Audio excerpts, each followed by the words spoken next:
Hello there, beautiful, and welcome back to The Dark Alchemist. I am delighted to say that this reading today will be a collaboration together with the wonderful and lovely Elīna from Back to the Tarot, and this is part one of this collaboration. We're tackling this topic of the fear of being seen from different angles. I'll share more about that in a moment. In today's reading on this channel, the part one, we will look at your fear of being seen. We are going to look at your current energy surrounding this topic, how this might play out in your life, what your story is that you have connected to the fear of being seen, as well as ways that you can alchemize and heal from this fear.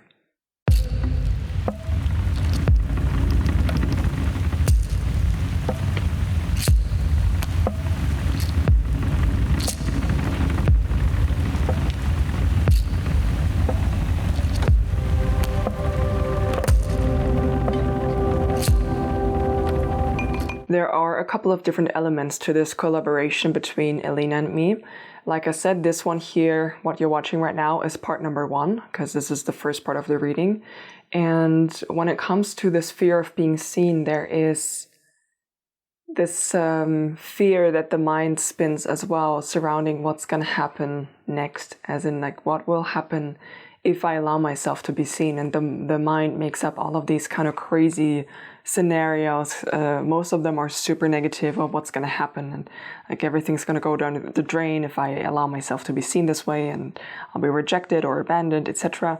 We're going to look into the specifics in your piles today, but to alleviate some of that rumination of the mind, if you will, Elīna is guiding you through this wonderful section of what will actually happen when you allow yourself to be seen. So if you allow yourself to be seen, what happens? That's the part two of this collaboration, of this reading. You're going to find that over on her channel. I put it down in my pinned comment as well as in the description box, to bring you a little bit of ease to your mind surrounding this. And then I will, of course, support this topic and your healing journey of releasing this fear of being seen with my usual healing modalities. So you're going to find an EFT tapping session surrounding this fear of being seen and releasing that, as well as a 30-minute Reiki treatment on this topic. And actually this time I'm having a third resource because I felt really called to sit down and record a little pep talk for you on why you need to allow yourself to be seen. Like, why is it important to allow yourself to be seen and heard? All of my other resources are going to come out next week. So if they're out already, you'll also find them down in the pinned comment and description box. And if not, again, coming next week. With that out of the way, I'm so excited for this reading. If you can't tell, this is a topic that's very, very dear to my heart. We're going to start this off actually by taking a centering breath and lighting our little intention candle. As you can see, I don't have a space on my setup today. And by the way, side note, these eyes, okay, that's you. You're the one that's like partially hidden. That's you. And I thought, because this is a very, very sensitive topic, it's like a battle of the heart and the mind almost, where the heart always longs to be open and to be seen and to connect through this authentic space of allowing yourself to be seen, because that's necessary for it, when the mind makes up all of these stories. So I thought we would go with our rose-colored candle for the heart chakra. And we will light this in a moment, and then I will let it burn off, like completely down off camera, because I don't have the space here for it. And I couldn't find my proper container. That's why it's so big, by the way. It looks so funny. So please, like all of your intentions that you have towards healing this, bring it into the candle. And it can be as simple as saying, may each and every one of us allow ourselves to be seen and to be heard and to be felt in full authenticity. And take a deep breath in and out. And think of your intention.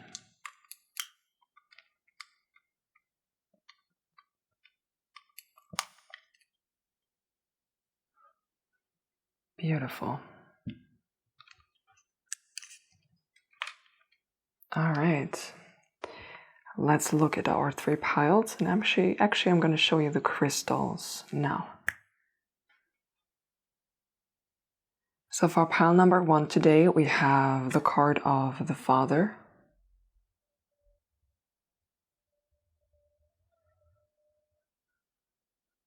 For pile number 2, we have the card of Thanatos.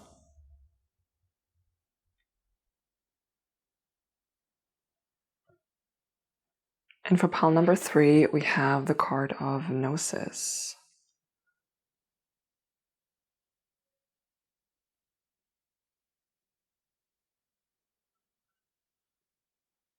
The crystal for pile number 1 is this beautiful little piece of pyrite.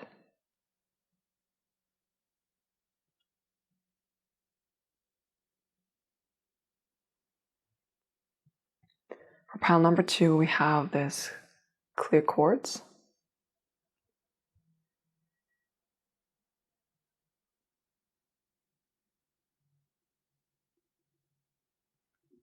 And for pile number 3, we have this piece of ammonite.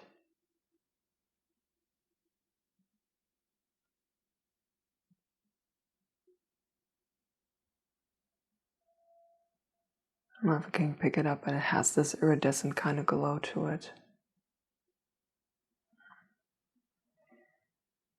All right, I will zoom in for you and give you about a minute of meditation with some music. Take a couple more centering breaths and then see which pile or maybe piles you feel most drawn to. You'll find the timestamps down below, and I'll see you in your selected piles.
If you felt drawn to the card of the Father, then welcome, welcome, welcome to your reading, my beautiful pile number 1s.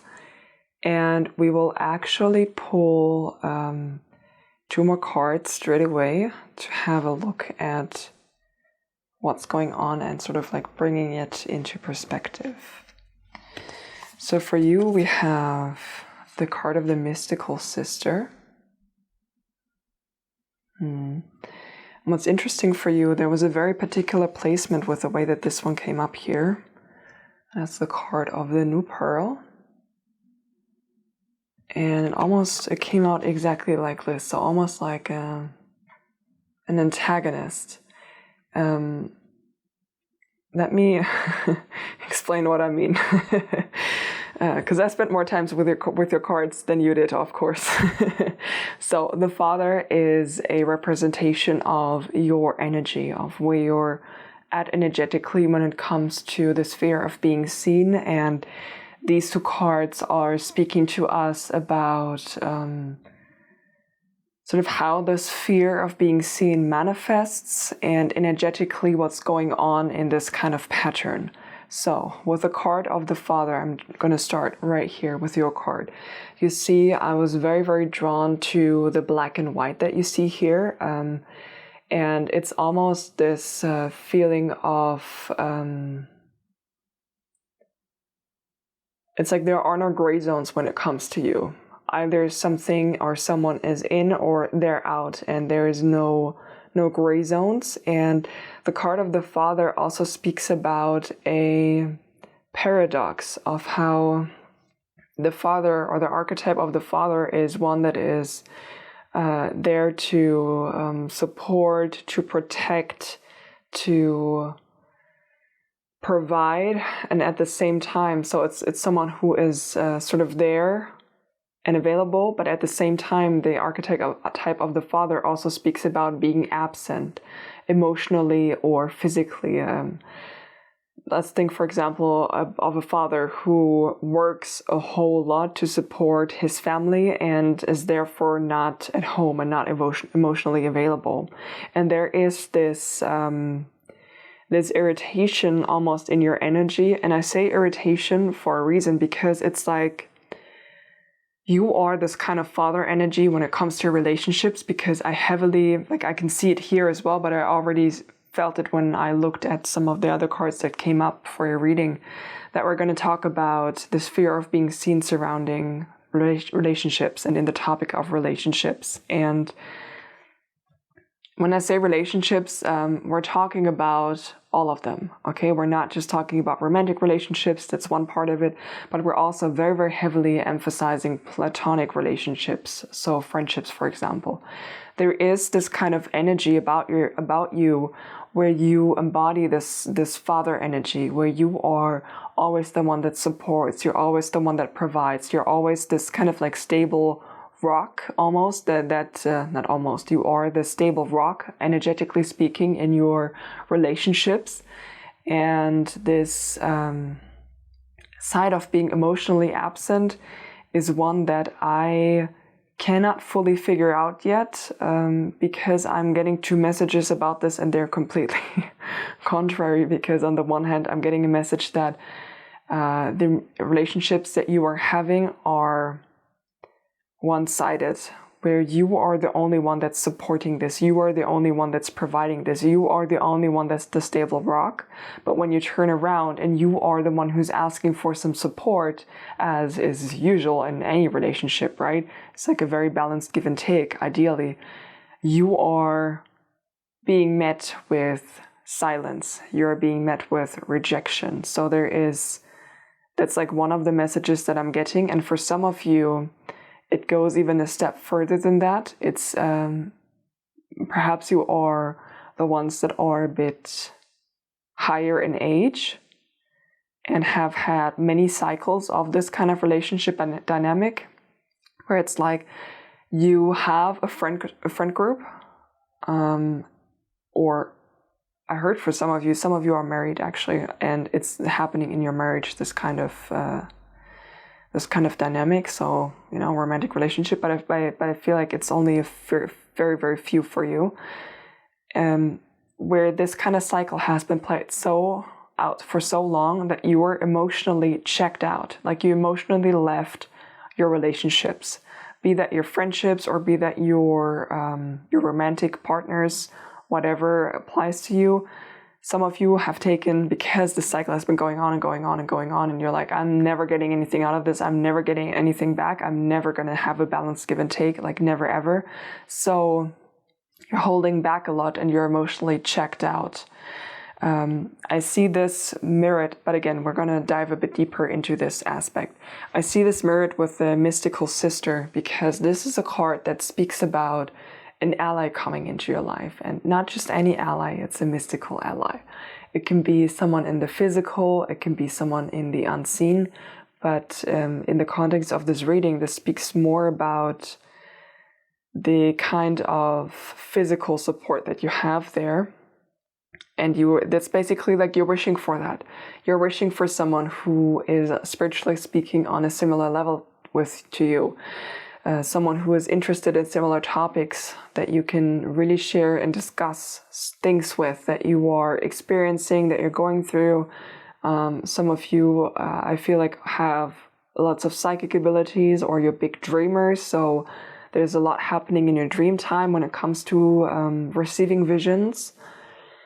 And it's like you have all of this information inside of you and no one to share it with, and you really, really strongly wish for that on the one hand. And on the second hand, like I said, remember there's like almost this antagonistic kind of energy, like protagonist, antagonist.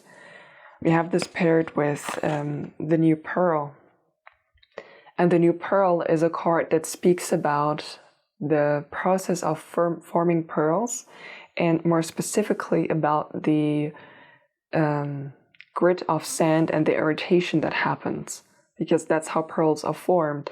The oyster gets one like a grit of sand or dirt, and it's an irritant. And surrounding this irritant, then the pearl forms over time. And there's this feeling of like that's what you want, but what you're receiving is this kind of irritation. So it's almost like, if you, speaking about in the past, if you have opened yourself up to someone else or to others in that kind of way and shared that part of yourself, that more spiritual side. And this is like I feel like it's a very tender side of yourself. It's a very gentle kind of side. And that is the side that needs this kind of support more than anything. It's not so much your, I'm going to say your regular 3D life. That's not what we're talking about here. We're really talking about more like feeling spiritually anchored and grounded in this world. And one way to achieve that is by having more like-minded people surrounding you.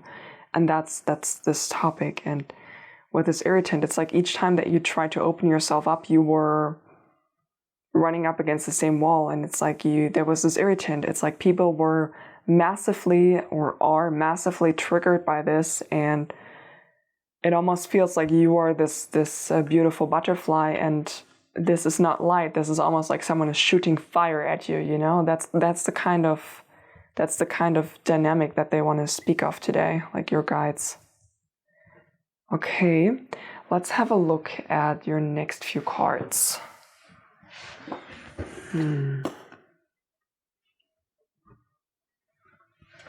So I want to look with you at the story that you're telling yourself, and let's move this over here for now, because we're still looking at where your fear is coming from. Actually, we can leave that there. And for you, we have the Keeper of Visions.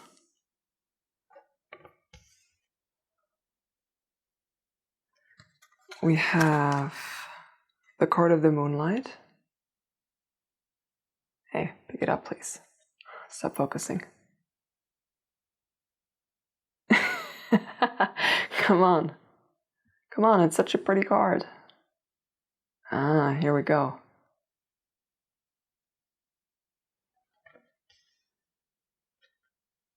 We have the Five of Pentacles in reversed. I'll actually... Usually I like, with this deck in particular, I don't take reversals, but for you I feel like it, because we actually got a lot of them. We have the Two of Visions, which was also in reversed. We have the Seeker of Challenges, which is also in reversed. Don't worry about the reversals, by the way. That's just to tell you about the story that you got going on in your mind. It's not your energy, and that's not where you're headed, okay? So don't freak out. We also have the Hermit in reverse.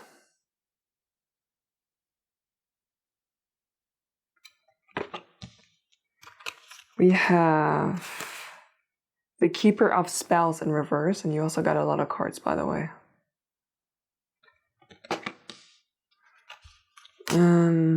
We have the card of the Liar.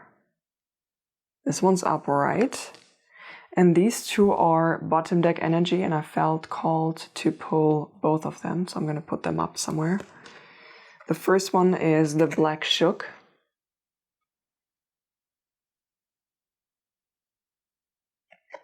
And the second one is the Five of Challenges. It's focusing on the eyes, right? This may have been a good idea in theory, my decoration. Not in practice for working with a camera. Okay, let me clean this up a bit and find a space for these two. So first of all, the story that you're telling yourself, like it's depicted very, very clearly in our cards. We're going to start with the first two, because these two actually belong together. And it's interesting that you got the Keeper of Visions, because the Keeper of Visions is a card that speaks about being a shapeshifter, about the need. See how it doesn't even want to focus? I don't even know, where does it focus on? I'm going to hold it like this anyway. So the Keeper of Visions is a very, very powerful wizard that actually goes into the river to transform if they want to spend a little time as a fish. So there is this energy of being a shapeshifter present in your reading, and it's coming together with the card of the moon. And in this particular tarot deck, this moonlight speaks about, you see how we have all of these hairs that are present in this card, and it speaks about how the hairs go crazy when we have the moonlight going on. You know, like they're crazy from the moon, basically. Like, don't wander into the woods when the full moon is out and the hairs are out at play. And there's this feeling of needing to change, and like this, your mind is basically telling yourself that you need to change who you are presenting yourself to be. Because if you were to actually show your real true self, like in your human form, basically, if you were to show your real true self, or maybe this depiction of the fish might be like who you're spiritually connected to, like who you think you are, who your soul consciousness might be, talking about, for example, being a starseed, etc. If you were to actually show them, like, people would say that you're crazy. Like, you are just crazy. And there is this feeling of, like, if you were to show yourself, if you actually were to speak about this, it's like you would be left out in the cold. Like, they wouldn't want to engage with you at all. You would be abandoned. There's like this huge fear of being abandoned surrounding your fear of being seen and showing yourself fully in your relationships. The like fear of abandonment is very, very palpable. We also have this like paired with the Two of Visions, which to me, and also when you like read the guidebook, like, these two are lovers. Okay, so we got a little confirmation that this is also about your relationships. Like I said, remember how I spoke with the mystical sister and the new pearl, that you've had some experiences where you did show yourself and it was not met with gentle openness or with an open heart or an open mind. It didn't go down very, very nicely. And it's like your mind is so attached and holding on to these experiences because they were really, really painful. And it's basically like your fear of abandonment when it comes to this. It's like when it comes to these fears, it's like it's like little links in a chain, and you basically have the pendant at the end of the chain, and the pendant that we can see is the fear of being seen, but all of the other chain links that are connected to it are let's say the fear of abandonment, and the next chain to fear of abandonment would be the experiences that you've had that are still very painful. Speaking from if you think about them emotionally charged, they're very, very emotionally charged, is these experiences that you've had in the past where you did show yourself and you were met with being abandoned, so this fear is from your mind's perspective anyway, it's like a fear that's grounded in past experiences rather than a fear of anticipation or a fear of anticipatory abandonment, right? Because it's something that you have experienced. So it's like your mind is telling you, we've been through this before, we've been here before, we know how this goes, we know how this story goes.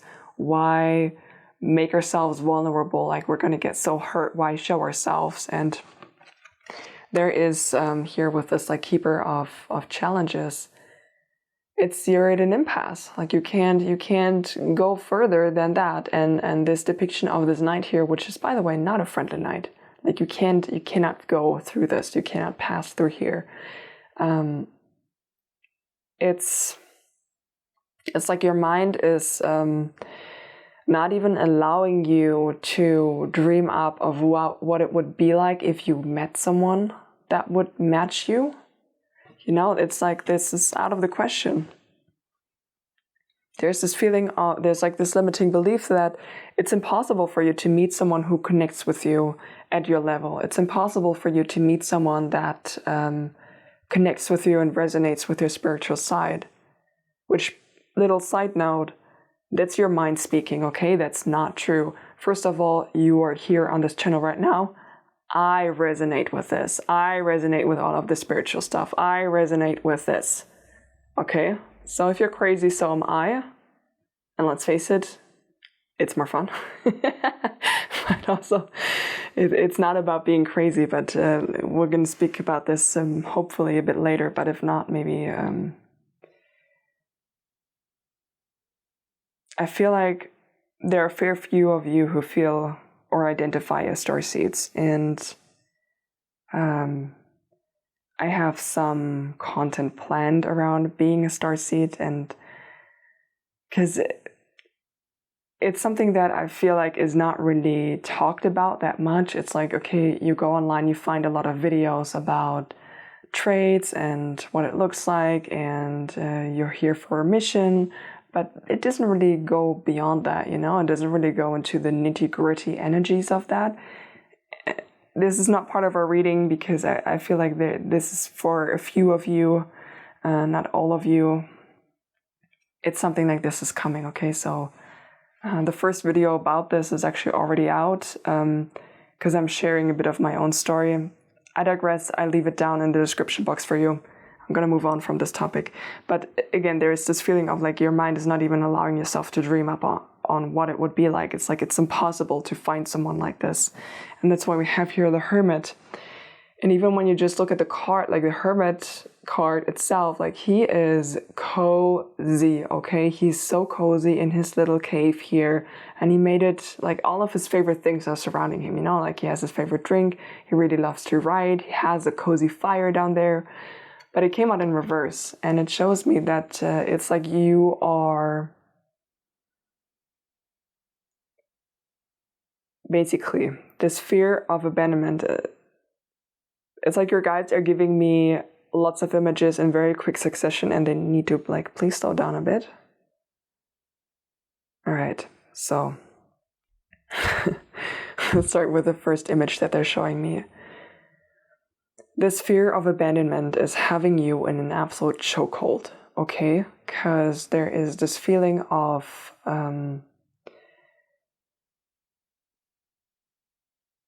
fear of being alone. Point blank, fear of being alone. There's the fear of abandonment and the fear of being alone. And it's this exact fear of being alone that keeps you in relationships far longer than are actually beneficial for you. And it's actually not so much the fear of abandonment, because if you were to walk away, like it's fine, you still have yourself, but you feel like you can't be by yourself. Like it's basically when you're envisioning yourself being alone, you don't see this like kind of cozy cave, being in solitude, doing all of your favorite things, having all of your favorite things surrounding you, and being just, you know, very cozy with yourself.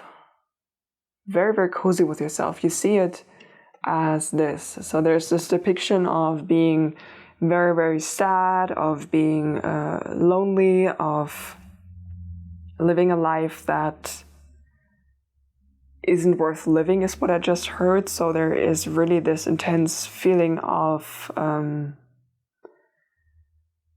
what would I do? What would I even do? I would just sit at home and I wouldn't do anything.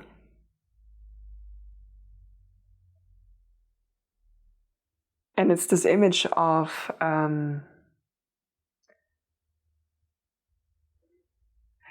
be honest with you, it's a very movie kind of image when it comes to depicting someone who is single or someone who is in a bit of a hermit phase. And in like our blockbusters or in our movies, there is this slow down.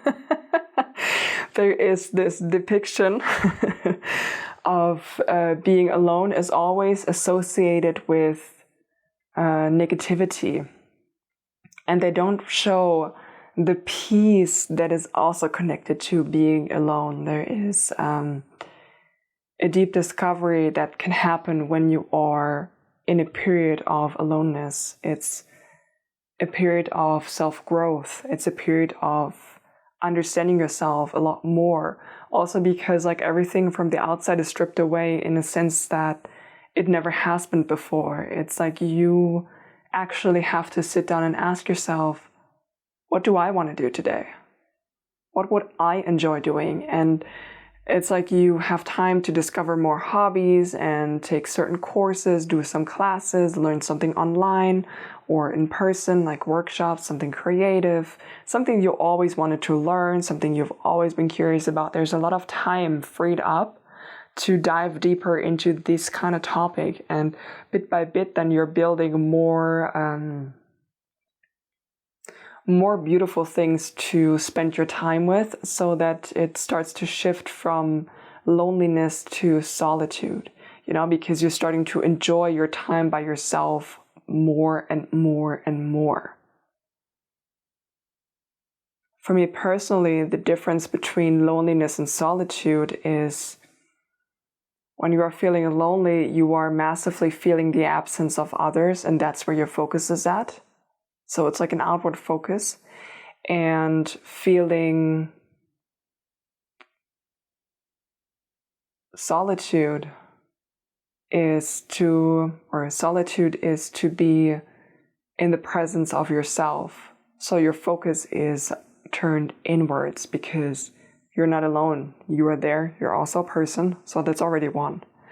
And it's this focus shift of inner to outer, where you are almost looking at yourself through an outside focus, like an outside lens of what can I bring, what useful thing can I bring to the relationship. But it's, like I said, it has like this people-pleasing tendency. And this people-pleasing tendency is connected to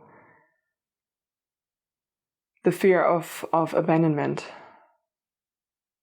If I am not useful, they will leave me. Which then reveals like another little chain link of not feeling worthy of unconditional love and care, because that's the difference between conditional love and unconditional love. Conditional love is if I will love you if you do this, this, and this for me. And if you don't do this, this, and this for me, then I will not love you. And unconditional love is I will love you no matter what. You can do these things for me, but there's no need for it because I love you regardless. Right? So there, like I said, this is a very complex kind of topic. And this is connected to the hermit. There is a need to develop more self-love. And we have here the Keeper of Spells. And that's interesting that this one also came out in reverse, because the Keeper of Spells, just look at him. He's a magician, but he's a master magician. He's the master of the fire element, the master of the element of passion. And this connects back to what I just said, that there's this feeling of like everything from your life is stripped away if you are allowing yourself to be seen. It's like you are clinging. Your mind is making up the story that everything in your life will go down the drain. Like it's almost like everything your life right now is in full color, and if you allow yourself to be seen, from 1 second to the next, it's going to be in black and white. Black and white, no sound movie, still movie. It's that kind of contrast that your mind is bringing up as a story of to what will happen if you allow yourself to be seen. And we have this ended with a liar upright.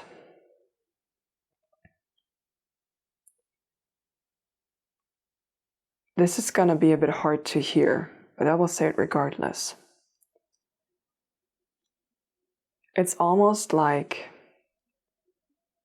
your mind is telling you that you need to completely mask who you are in order to just attract people in. As if you were this kind of liar here, because you're not portraying your authentic image, and you had to talk people into spending time with you. As if you had to project this false kind of image and whisper these sweet nothings to bring them into your lair. And this is a completely false image. This is a very, very, very false image that you have a very warped perspective on yourself. And we have the like overarching energies for what we just looked at, this like story that the mind is telling you, is the Black Shook and the 5 of Challenges. And these 2 cards, let's focus on him first. He is the Death card, the equivalent to the Death card. And that's exactly it. Like it feels like death to the ego, death to yourself. And then we have the 5 of Challenges. If you don't conform, you will be rewarded. I say rewarded with, well, you heard the way I said it. From my perspective, you will be punished with a lot of pain. A lot of pain. Some of you have had childhood experiences of where I will say your otherness was showing as you were really young, and you had one or more of your caregivers beating it out of you. And I say beating it out of you in different ways. For some of you, it was more physical because it was classified as misbehavior, or it was like verbally beaten out of you to some degree. So there is almost a rejection of the self, a rejection of the self, of this spiritual aspect of yourself, like this tender aspect of yourself. It's almost like it's locked up in a chest somewhere inside yourself, where you yourself you're dipping your toes into it. You know it's there. You know some aspects about it, and it feels good and scary to you at the same time, because it's like each time that you're connecting with it, it feels like home, but at the same time it feels like you can't fully access it just for yourself, because also you intuitively know that when you're accessing that part of yourself, like all of this kind of story will come up, but also your circumstances in your life right now with the people that are always acting like this kind of irritant to you, this kind of energy, you know, there's going to need to be a change. Like you're not going to be able to endure it any longer. And that's the key phrase here, endure. There's an enduring happening when it comes to your relationships. I will look at the next few cards, but first of all, I want to say I'm sending you the biggest hug in the world. I feel for you. This is a really challenging situation to be in, and to have these kinds of experiences, and to have this kind of fear of opening up to new people. But we will talk a little bit about why that will be beneficial for you. Because now we looked enough at the darker side, at the shadow energy. Now we're going to look at what you can actually do to heal that and to move forward. So let me move these out of the way to make some space for all of our healing cards. So for you, we have Saturn. And we have Saturn paired with the lightning. Oh, that's really interesting. I say it's interesting because, I mean, it's a very, very clear case, and I almost feel stupid saying it. because it's like, gee, thank you. I could have known that 30 minutes ago, just by thinking about it for a second. But the like healing process here speaks about releasing limitations and like laws, because Saturn speaks about like the laws of the universe, the structure that's going on, the limitations, it's this kind of structure that's holding things in place, and you're being called to release that. So the structure being what we just talked about, it's the structure of the definitions that you've given yourself about what can happen when you meet someone new. There is no room for surprise with your current view on it. There is a very defined personal interaction that you have in your mind about what will happen. Very, very defined expectation is the right word that I'm looking for. Thank you. The very, very defined expectations of what will happen when you meet someone new. And it's like you don't even give people the opportunity to exceed your expectations or to break out of them. And one huge factor of that is actually found in yourself. And let me phrase it like this. How do you find people who are more spiritually inclined to talk to? Because none of us, I say none of us, but I have a public YouTube channel. But, if you just met me, if you didn't know that I had it and you just met me, let's say in the grocery store, like, how would you know? You find that kind of stuff out by opening yourself up a bit. See, I was hesitating even saying that. I don't know why. You find these kinds of people by opening yourself up a little bit, sharing a little bit, and then you see the response. And it's like this. If you're open to meeting people who are exceeding your expectations and who are meeting you where you're at, if you are truly open to that, those are the kind of people that you're meeting. We're talking about manifestation here, law of manifestation. It's whatever you believe is possible for you, that's where you're going to attract. Whatever you believe you deserve, that's where you'll attract. Whatever you think that you are, that's what you're going to attract. So if you think that you need to hide yourself away, because if you actually were to show your beautiful self, your beautiful spiritual side, your tender self, the one that also needs a bit of care and a support to lean on from time to time, if you were to show that to others, you would start to find people that are matching that kind of energy. But you need to allow yourself to crack open and show that in order for them to come into your life. You see that here with a lightning card as well. There is this egg here. And this entire card speaks about having a kind of facade and needing to crack open, be open, and be your authentic self. I think that's the last word, that's the last phrase that's written in the guidebook. It's like super fresh in my mind because I only recently read about it. And it's this, like, allow yourself to be your authentic self. And a little side note, the more you allow yourself to be that kind of authentic self, and this goes back to the Hermit card as well, of nurturing that kind of energy by yourself, the more comfortable you are with that. Because there's also a part of you that's not comfortable with that side yourself yet.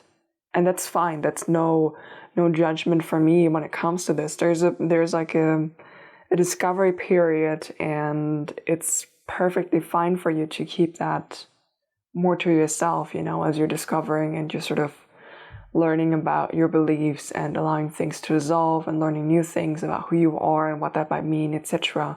Before you go out and share that with others, that's perfectly fine. But if you're never allowing yourself to share that, how are you going to find others who feel the same? Because we are connecting through openness and through communication and to showing each other who we are. You never know. And that's like a really surprising thing. Like from me to you, you never know who and or like how many people have dabbled with any sort of spiritual thing or had some kind of paranormal experiences or some dreams that where they're like, you know, that like something's going on here and no one to talk to about. It's so many. It's wild. It's absolutely wild. And me saying that is not taking away from the, like, I'm not trying to take away from the painful experiences that you've had in the past, because like I said, this kind of irritation, like it doesn't come from nowhere. Like your mind is drawing from past experiences to assess future outcomes, you know. For the mind, it's very grounded in fact. And this brings me back to one very crucial thing. You are attracting what you're putting out there. When you yourself are not allowing this kind of spiritual side or this kind of energy in yourself, and you are not okay with it, you're judging yourself for it, the kind of people that you're attracting into your life will mirror that kind of energy. And they're mirroring that kind of energy to you, not to hurt you, but it's sort of the universe's way of letting you know, of being like, hey, there's something that needs to be healed here. There's something that needs to be looked at here. And you didn't get our message, so we're bringing it forth a bit stronger. And that's what's at the crux of it. It's like cracking open. First step, you for yourself, by yourself, and removing these like judgments that you have surrounding that and what that might mean for about like who you are. And with that also comes a little bit of aloneness and leaning into it bit by bit. Because also the more comfortable you are with yourself, the more that you know when it comes to relationships, it's something that can certainly add to your life, but all of your basic needs and everything else that you need, like your primal source for love, comes from yourself, and then the others are just adding on. So already this kind of experience of needing to present yourself and mask yourself and draw people in by... My camera just died. I was speaking about the more that you allow yourself to crack open and feel okay about your own energy and about the spiritual side, and you become your own primal source for self-love, the more this kind of need to project some kind of facade or project some kind of false image to others to lure them in, that falls away, because that kind of company will no longer be appealing to you, because you've deepened your sense of self, your sense of authenticity. So because you've met yourself at a deeper level, the people that you are resonating with and the people that will feel good to you have also met themselves at a deeper level. That's another thing. The people that you are surrounded with and your fear of being seen, it's like they have the same kind of fear. You know, they're also not sharing certain parts of themselves out of fear of abandonment, fear of being alone, fear of rejection. So you're very much in like with this black and white, like you're very much in, when it comes to your relationship, living in a walking mirror almost. It's like everyone in your life is a mirror to you when it comes to this kind of relationship dynamic. And this mirror is hinting you and showing you where you have wounds yourself. Because once you start to unravel that and resolve that, the people, because you are a provider, the people that you will draw into your life, not only will you be able to connect to them at the spiritual level, and they will be this true representation of the mystical sister, but you will also be able to lean on them a bit. Okay, it's not just going to be you anymore. And there are a lot of beautiful connections out there for you. And you have a few more cards, and then we have our last card that I want to draw. Let me make a bit of space here. It's a bit crowded. So, we have Spider Woman, she who creates from a central source. I love this. Okay.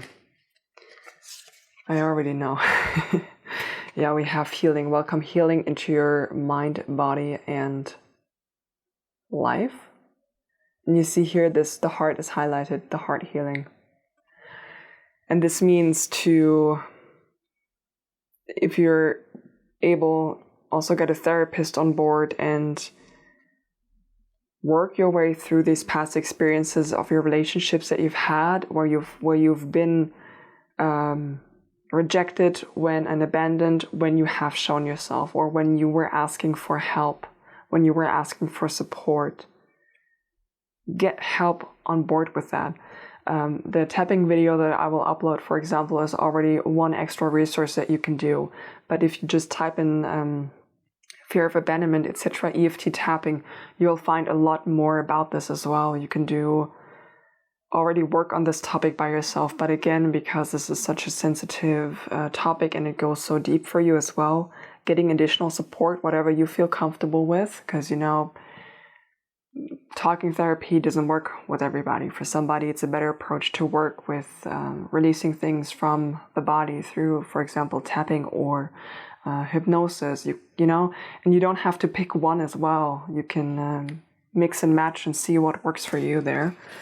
But that would be a really, really good idea for you. And then we have bigger picture. Trust the universe to paint the bigger picture. And that's exactly what I just spoke of, about how these people are mirrors. And that's also how you will notice that you're healing, because the people that you will attract into your life are going to change. And bit by bit, like layer by layer, as you're healing this, the people will upgrade. The people in your life will upgrade too. Like change out, upgrade, be more authentic, more authentic, more authentic, more authentic, until one day you will be able to share and like fully live in this like spiritual self. It's like loud and proud out there for everyone to see. And you're not going to care, because you're not going to be abandoned for it. Because the people that you have in your life are going to be the ones that are in the same vibe. Okay, and then we have the card of manifestation. Create the life that you want. Yeah. Bit by bit, you're creating it. And you guides are drawing my eyes massively to the hands that are here. It's like it's in your hands. And at the same time, we have the sacral chakra highlighted here. And the sacral chakra is the seat of our emotions. It's the seat of our sensuality. And they're bringing sensuality up because working with the body can be very, very powerful for you.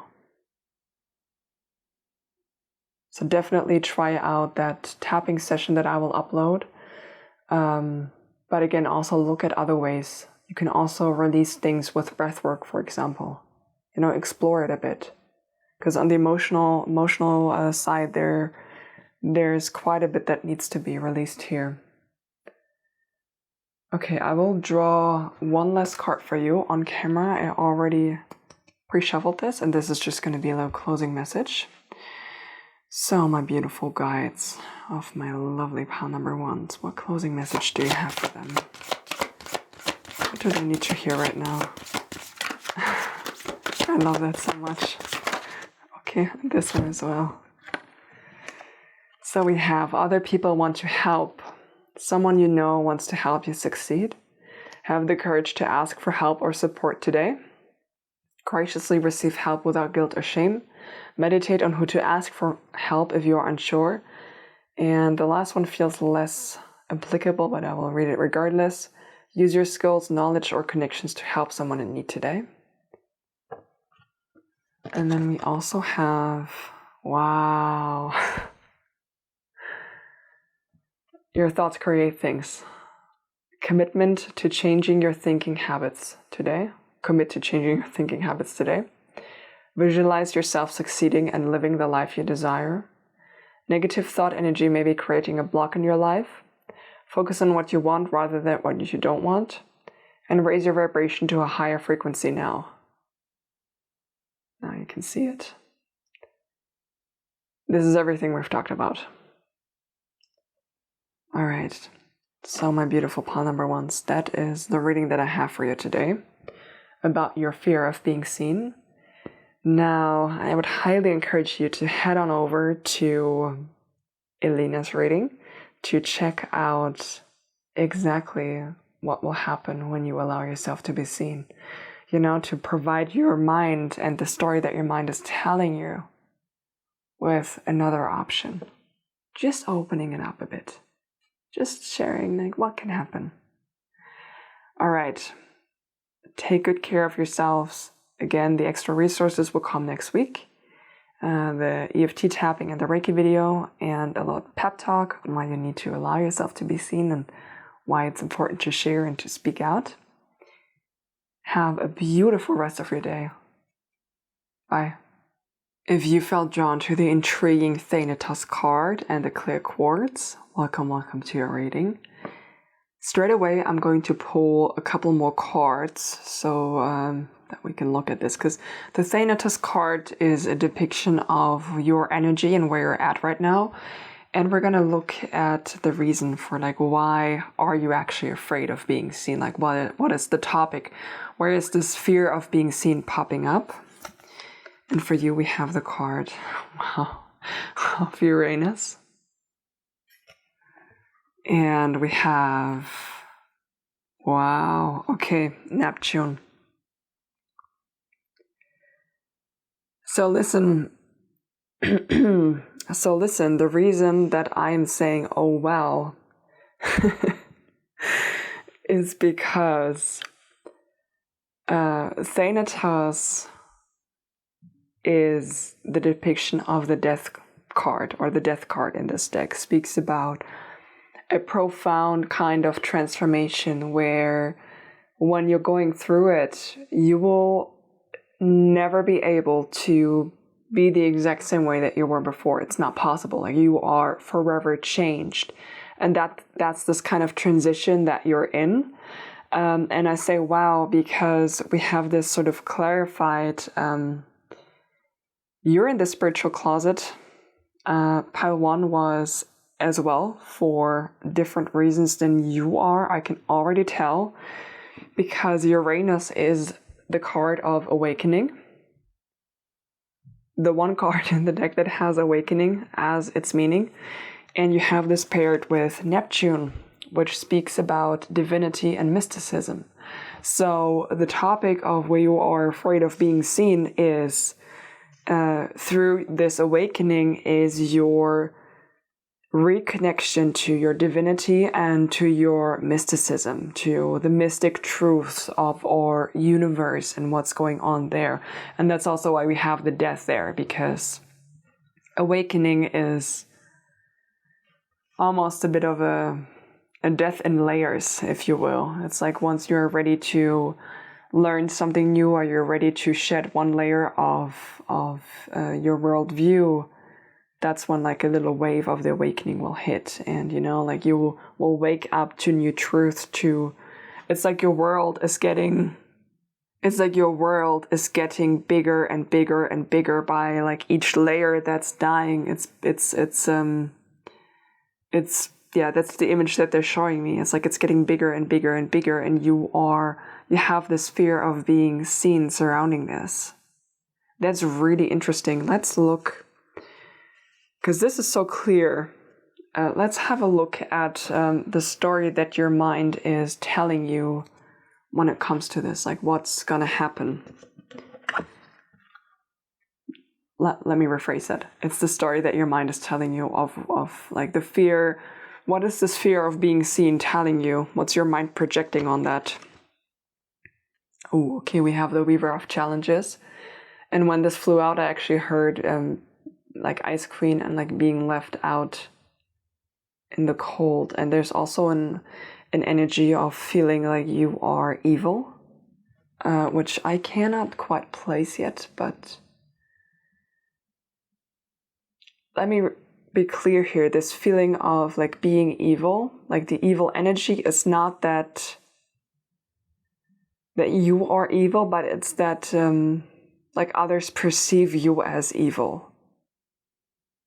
So also from their end, it's like a mind projection on you. So there's, okay, I'm just going to move forward because otherwise I'm going to keep talking about this when we get the fairy wind.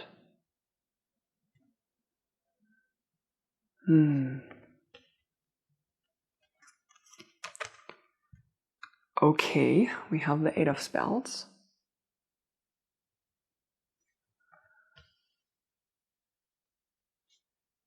I say okay because these two speak about similar, I mean, just look at the imagery. They speak about something very similar. Okay, we have the Five of Visions.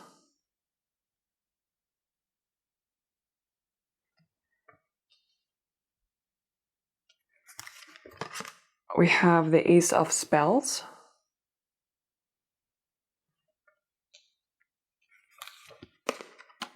We have the Lovers in reverse.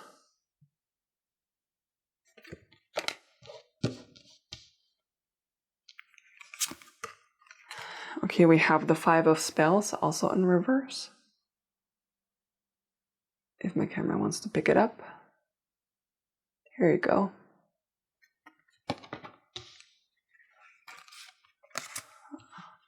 We have the Six of Boons also in reverse.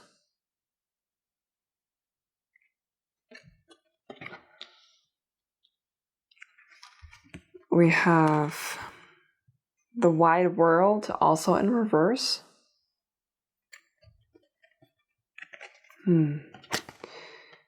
Oh, interesting. And we have the Two of Challenges. I'm going to place these two up here because we don't have space down here. Let me have a moment and look at this.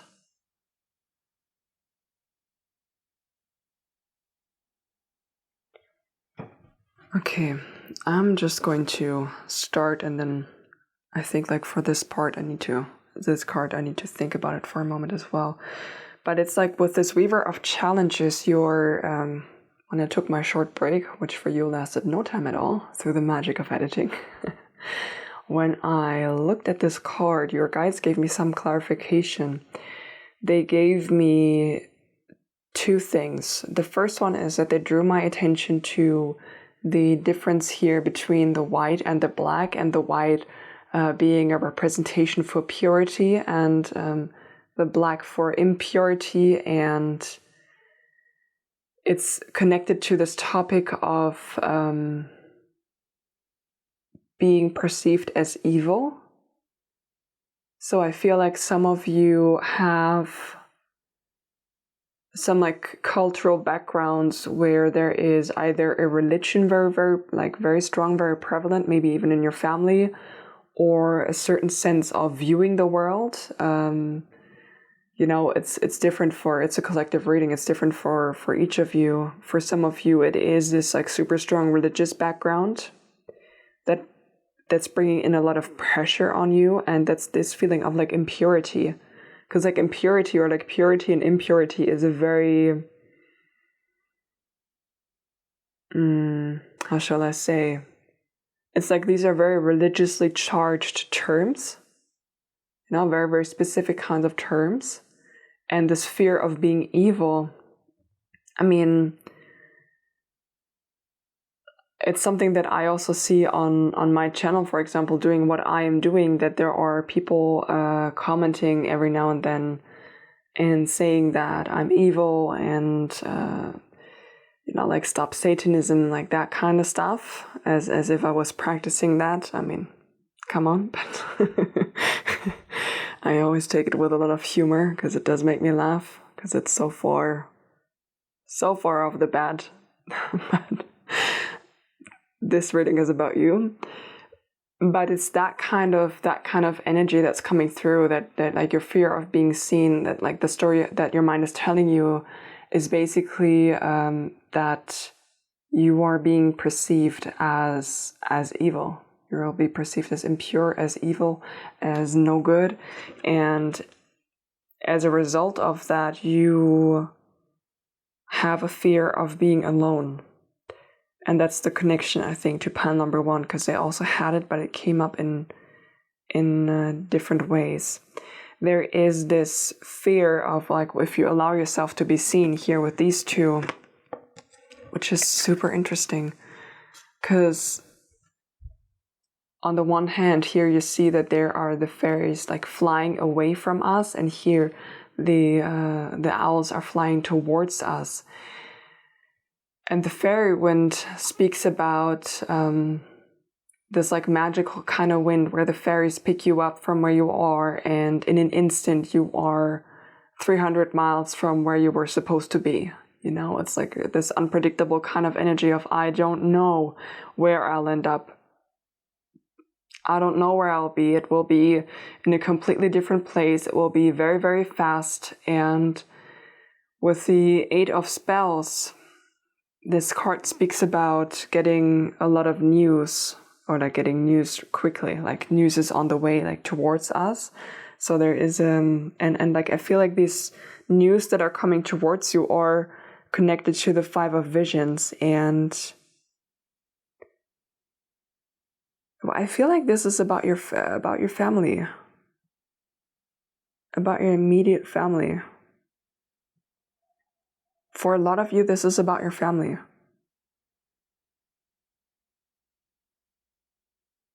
And it's like this. You have this fear of being seen as evil and pure. It's like the deeper you go into this awakening, the more you allow yourself to connect to this divinity, to allow the old beliefs that you were taught to die and shatter away, and like reconnect with your own center of truth outside of any religion. Like very, very centered on what your soul knows, because you've been here before. The more it's taking you away from what you know, and it's bringing you into a territory and into a place where you feel like you are out in the open, out in the cold, just you by yourself. And it's going at like a rapid speed, like breakneck speed, kind of. That's breakneck speed. That's the kind of imagery that I'm getting. And with the 8 of Spells and this 5 of Visions, because the 5 of Visions, just look at the card, and we all know how the story goes.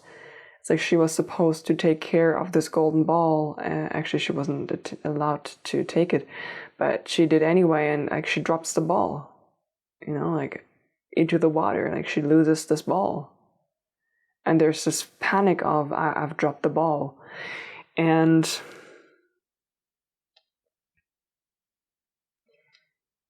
there is this fear that because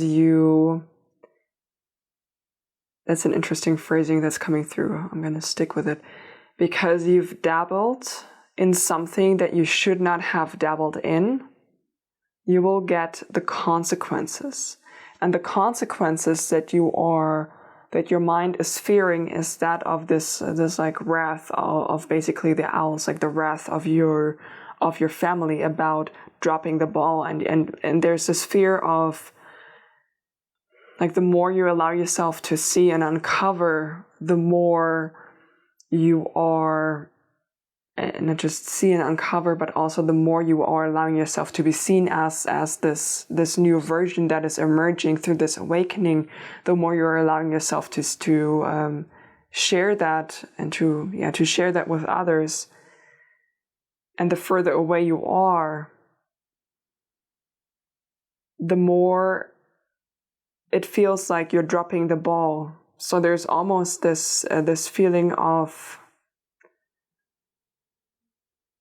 inner judgment, like you are looking at yourself through the eyes of your family or of this like religion that you were brought up in, and you were massively judging yourself for this discovery that you're in. So there's like a lot surrounding this topic. And with the second part,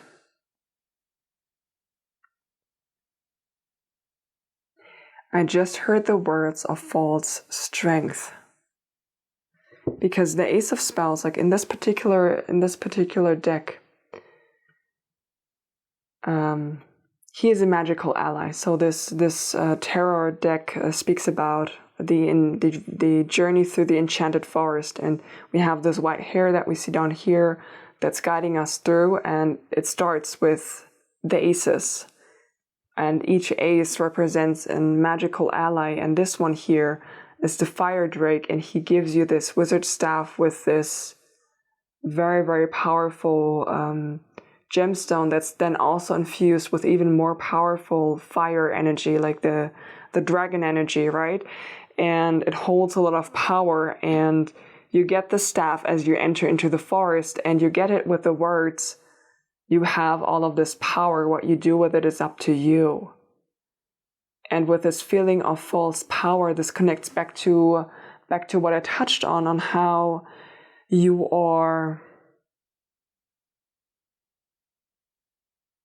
because of this indoctrination that you've had, or this kind of conditioning that you've received, you have this kind of fear yourself to some extent. That's for a few of you, but for most of you, there's this like external focus. It's like the mind is visualizing how others will see you, and remember how I said, like, oh no, I dropped the ball, and with this of being like impure and being evil, and this is connected to it. It's like the false kind of power. It's like you are following the false god. There's only one true God.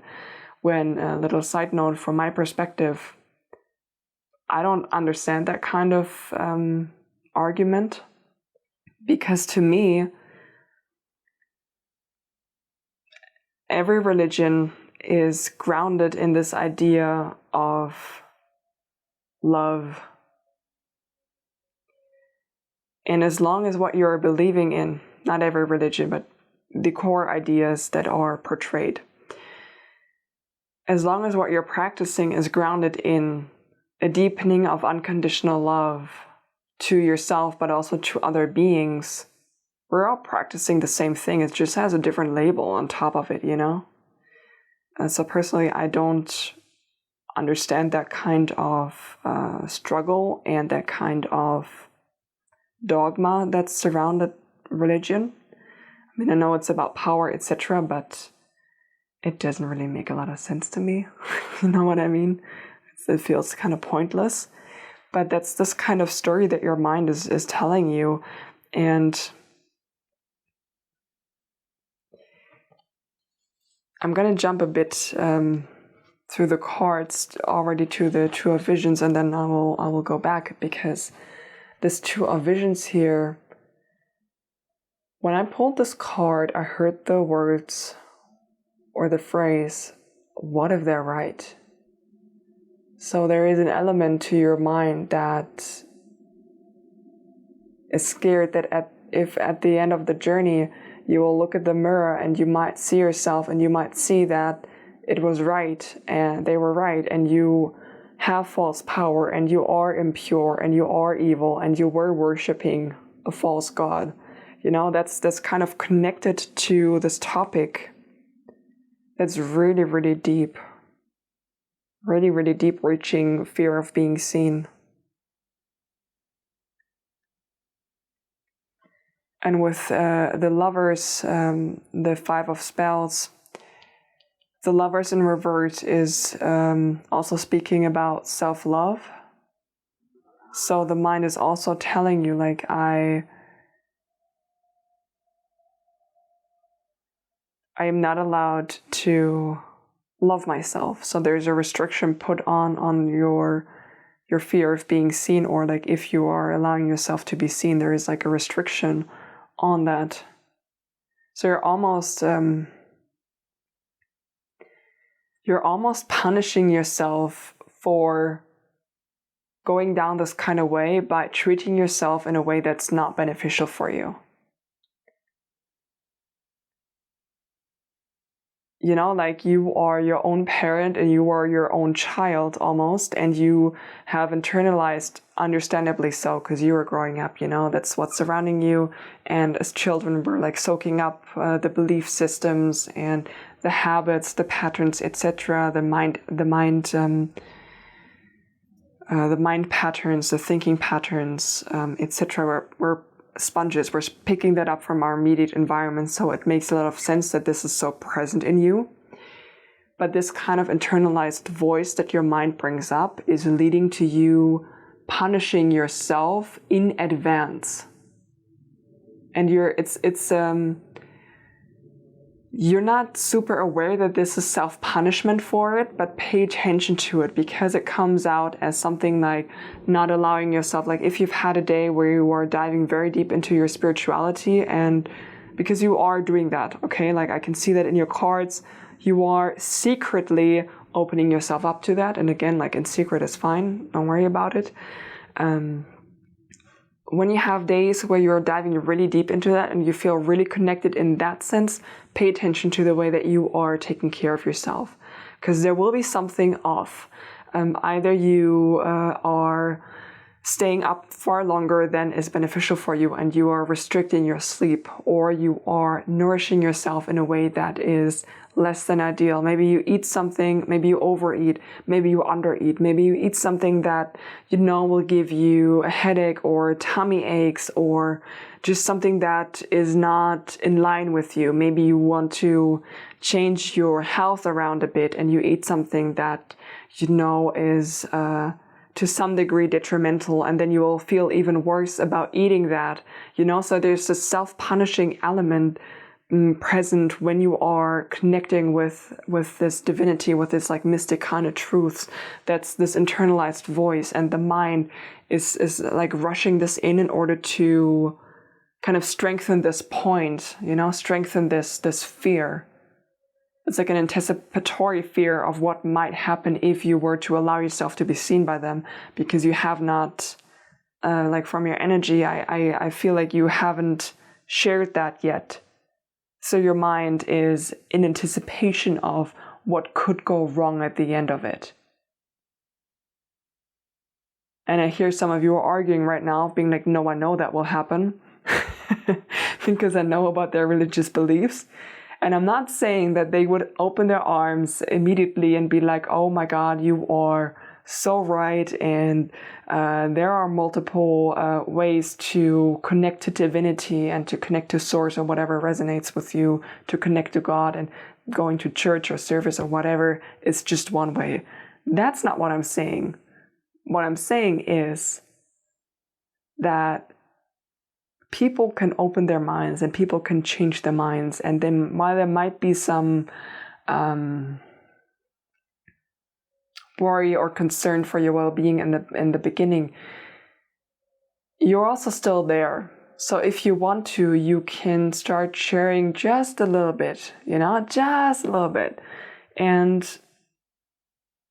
sometimes people just come around a little bit, you know, where they're like more accepting. It doesn't mean that they change their beliefs or that you change yours. You know, it's not about a changing of beliefs of one another. It's more about a respectful acceptance of differences in beliefs of one another. You know, that's the goal here. That's what your mind is trying to undermine. But I can tell you, like, that is something that is possible with time, of course, love and care, because, you know, they're afraid, or there's concern that you will change massively, and you will change. There's no denying that you will change, but there is this fear of you. I don't even have words for this.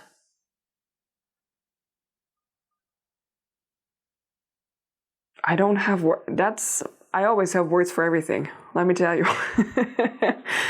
But there is this concern that you will not be well. I think that's the best way to put it, that you will not be well. And, you know, like, they will also see, because, like, the more that you are connecting to those inner truths, the better that you will feel, the better that you will look, the better that you will do in your life, you know? So immediately there will be this kind of like clash in, I say immediately, but that's a bit of a longer process, right?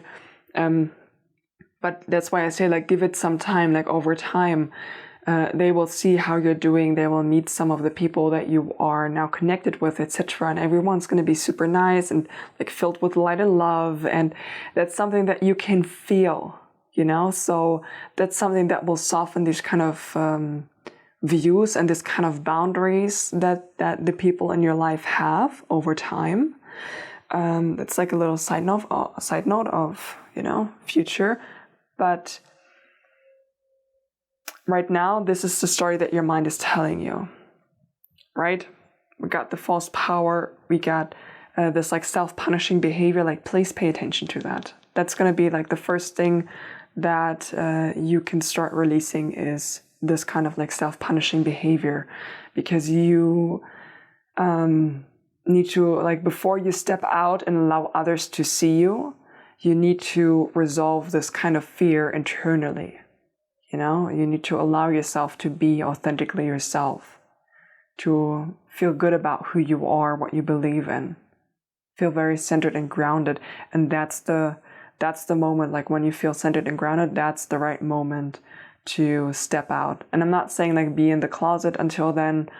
You know what's best for you, you know what resonates, you know what feels good.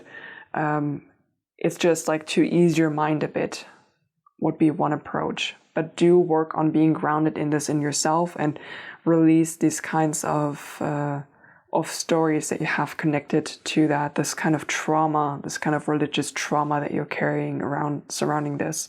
And again, like the self-punishing can be a wonderful start, where you can even turn it around and make like the days where you are diving deeper into the spirituality of yours, where you are taking care of yourself, like even better than on other days. You know what I mean? Like build this kind of positive association and slowly start and change your mind surrounding that. And with the 5 of Spells, when you look at the card as well, it's like the spell has gone wrong. It's like in this card, there are these magical students, these magic students that are apprentices. That's the right word. The magic apprentices coming together and practicing magic. And you see they haven't fully gotten the hang of it yet. And this was in reverse. So this brings up this feeling of not quite getting it right. It's back connected to like the wizard staff, right? Like holding all of this power, but not using it in the right way. There's also fear surrounding that of when you uncover all of this and you connect to your energetic, like your strong energetic core of who you are and what you can do, to this like mystic kind of power that you have. What if I use it wrong, you know?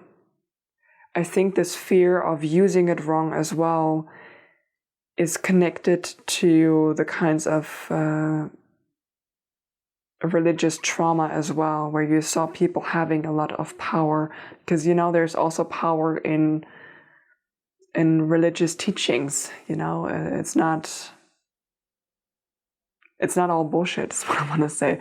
We have a lot of ideas on our earth that are found in all of our cultures, you know, all of our cultures all over the world, also some starting at the same time in different cultures, like on other sides of the world. And there's like always some truth to what's written. It's just been deformed massively. But there are all of these truths everywhere. And it's like you've had a figure in your life where they've had a lot of truth and they have misused that. They've used that to overpower, to oppress, rather than to uplift. But trust yourself a little bit more, okay? Because when you have that kind of power, like just because you've seen it, because you've never seen it used in a positive way, doesn't mean that you cannot. You're not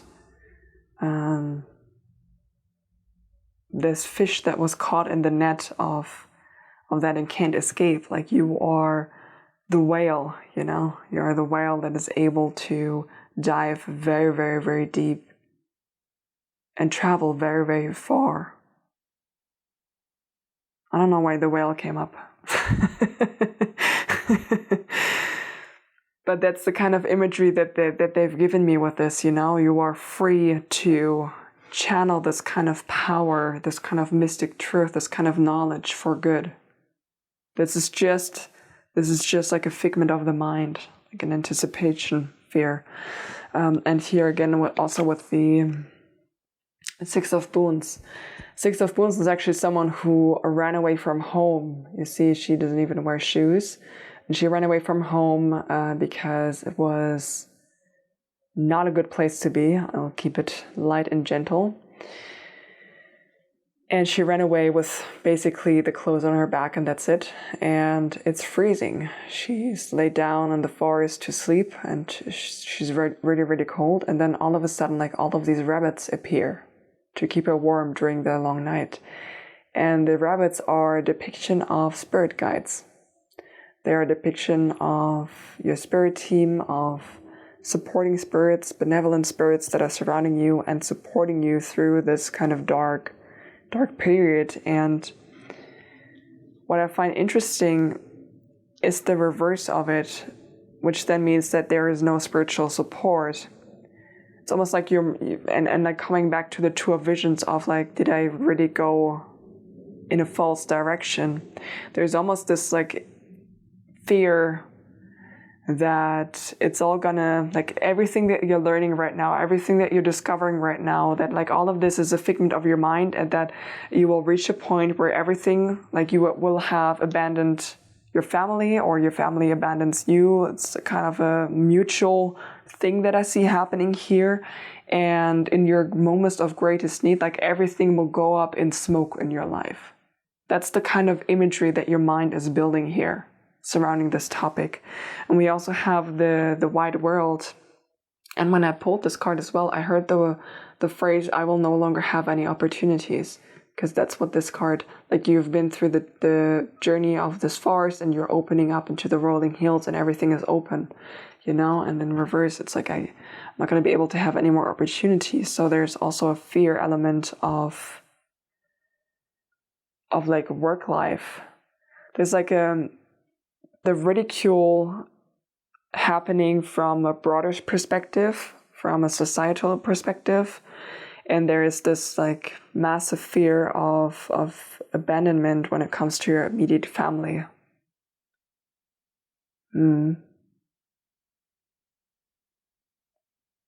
Okay, they don't want to add anything to this.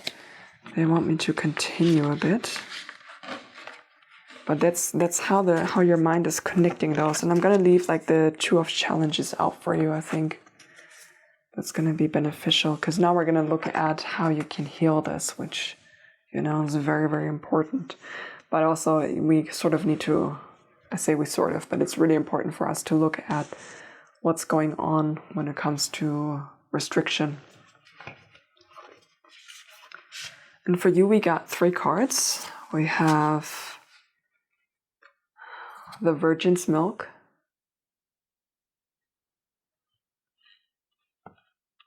I love it already. We have Quicksilver, and we have the Wise Salt. Let me move this over a little bit so that we can place it. Yeah, this is fine, I think. You know, you're almost getting your healing message as a mystic truth itself. I say that because the Virgin's Milk is a card that speaks about the paradox of Virgin's Milk. Like, how is this even possible? Is it even real? Like, how can that be? Like, a virgin, like, how can she produce milk? And it's a very like sought out a chemical substance. And there's this feeling of trusting what you are perceiving. And we have this clarified with the Quicksilver card. And the Quicksilver card in this particular deck, you know how Quicksilver is like part liquid and part solid? Part liquid, part solid material. And the connection here that this card draws is to Mercury, because Quicksilver is also Mercury. And Mercury is someone who stands between the worlds. It's connected to, because they're like liquid and solid, like part liquid, part solid. It's this mystic truth of the shaman who is a traverser of both the physical and the unseen world. It's the seen and the unseen, the 3D and the other dimensions. And with like the trust what you're perceiving, and this question of, is it real? And you are being called to traverse deeper into this kind of exploration of the unseen world. We have this paired with the wise salt, and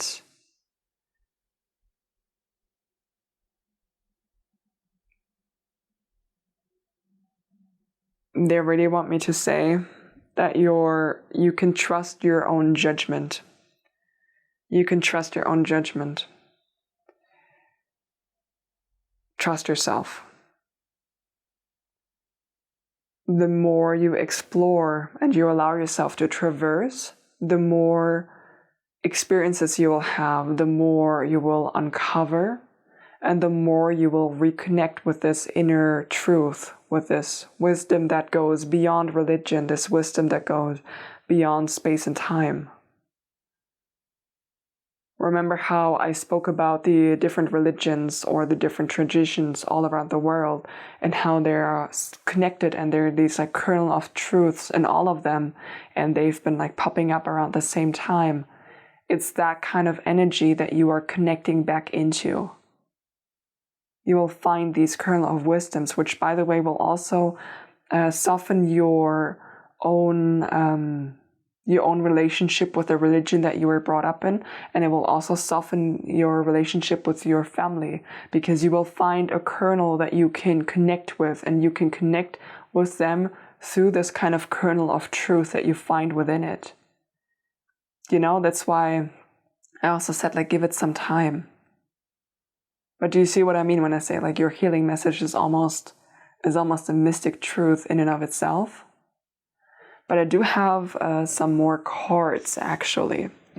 So let's have a look. Let me move this actually off camera. I think I need more space. So we have the Spider Woman, she who creates from a central source.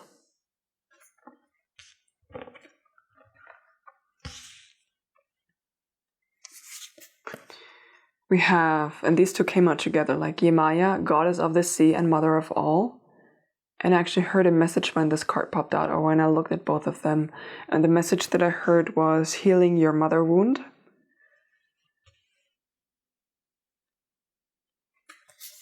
We have waxing gibbous with motivation.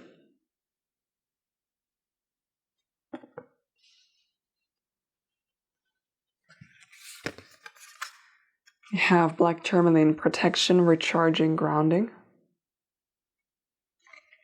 I just heard the words energy energy projection. I wanted to say energy protection is what I heard. Energy projection. What's going on with energy projection? Okay.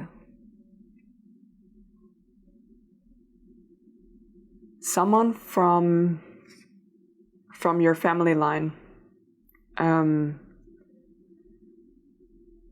don't know if they are they alive or not? Yes and no is the answer that I heard. That's very helpful. So alive and already passed on are affecting your energy field. They're strengthening the sphere of being seen. They want to keep you in the old place of being in line with the dogma, of being in line with the story that you've been told, with the conditioning. They don't want you to veer off and discover. So they're projecting some energy, like they're projecting some negative energy onto you. And that's why they want me to speak about the energy protection. Okay, I got it.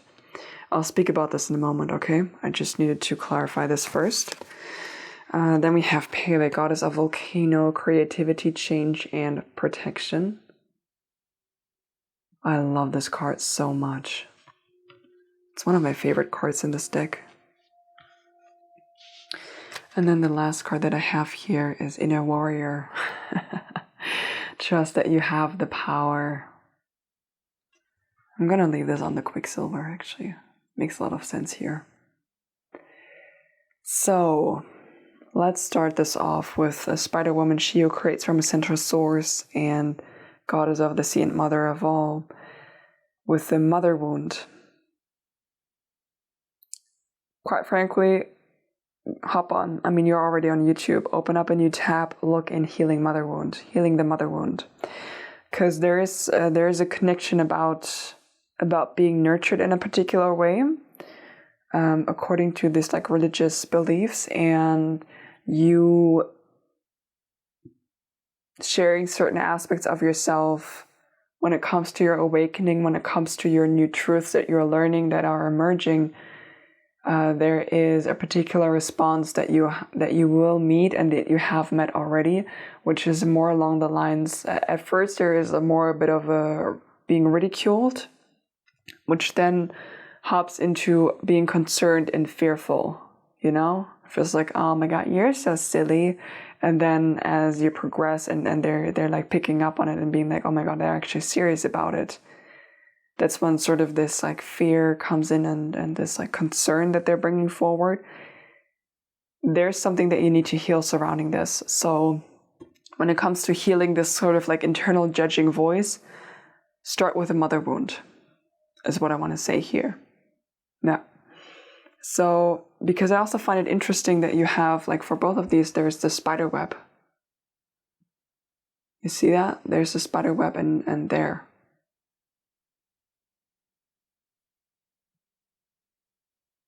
Like sucking the life out of you. Sucking the life out of you is what I just heard. I think this connects back to, I feel. It connects back to what I just spoke about this like energy projection.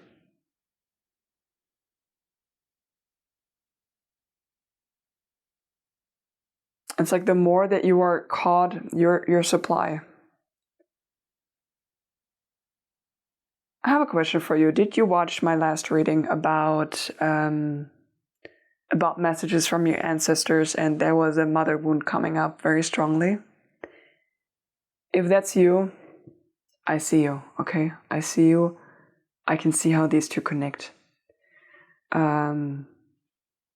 Because there we spoke a bit about psychic abilities and the fear that others have connected to that, and particularly in the mother line, and how there's like a systematic approach to keeping your energy small in a way. And I feel like there's a connection here. I don't want to tell you which pile either. If that's you, I see you, I feel you. You're here. You're doing the work. You're good. That's coming up with the mother wound. We got the motivation here, and they're drawing my attention to the meditation posture. Keep drawing inwards. Stay on your path to learning more. Discover what resonates with you when it comes to like the mystic teachings, etc. You got this. Now, let's talk about the energy protection and projection. I almost said it again. Wow. Black tourmaline. First of all, if you are into crystals, you can work with black tourmaline. If you, for example, have a conversation with them on the phone, you could get some black tourmaline and just hold it in your hand as you're having the conversation. You can also put it underneath your pillow as you're sleeping, but I will go a step further. When it comes to the energy protection, grounding is one aspect of it. The more you're grounded in your body, the easier. But this energy protection that you can do in particular is about a visualization technique. And there are many different techniques when it comes to shielding yourself psychically, and I highly encourage you to do a bit of research about that topic on YouTube yourself, because there are so many different techniques resonating with lots of people. I'm a huge fan of the simpler the better. Like the less tools that I need to do something, the better. So while I also do have some black tourmaline, and I have used that a lot, especially in the early stages of, I wanted to say early stages of awakening, but I will say the early stages where I was conscious of the awakening, because it happened way earlier when I look back at my journey. Because I did have a lot of, I'm going to say spirit encounters that were not pleasant in the beginning because I didn't have boundaries. Different story. Maybe for another time, if you're curious about that. Maybe let me know in the comments down below if you're curious about that. I worked a lot with black tourmaline, but again, it's really good to also have tools where in your tool belt where you don't need anything but yourself and everything that you have at hand. So I'm a huge fan of a bubble meditation, a psychic protection bubble, where you just quite literally visualize yourself being in a bubble of light, whatever color resonates with you, whatever, and you're envisioning this kind of material being all surround you. And this material is the hardest material known in the entire universe, and nothing and no one can enter without your permission. It's very important for you to state these kinds of boundaries of being like, I'm only allowing, like when you're visualizing it, and you're visualizing yourself just sitting in this kind of bubble. And it's just your energy bubble, and you're bubbling yourself up, and you're like, I'm not taking on anyone else's energy. I'm not giving any of my energy away. Setting these kinds of boundaries you can do before your interactions with your family, for example, or with others, or just every day before you go outside in the world. Because awakening, you're essentially living on a live wire where you're hypersensitive to everything that's happening surrounding you, all of the moods that are of everyone around you, etc. So being more in your own energy can be really, really beneficial. And that's one very powerful way that you can do. Side note, also, if you are, I don't know if it was your pile where I spoke about the dream time. Maybe it was the other pile, I don't remember. But if you're someone that doesn't sleep that well right now at the moment, do the two things: the tourmaline underneath your pillow if you do have the money to get tourmaline. If not, don't worry about it. But do this energy bubble protection. Is incredibly powerful. You can also ask your spirit team and your guides to reinforce that kind of energy shield surrounding you. But that's really, really important here. And the recharging and grounding is self-explanatory.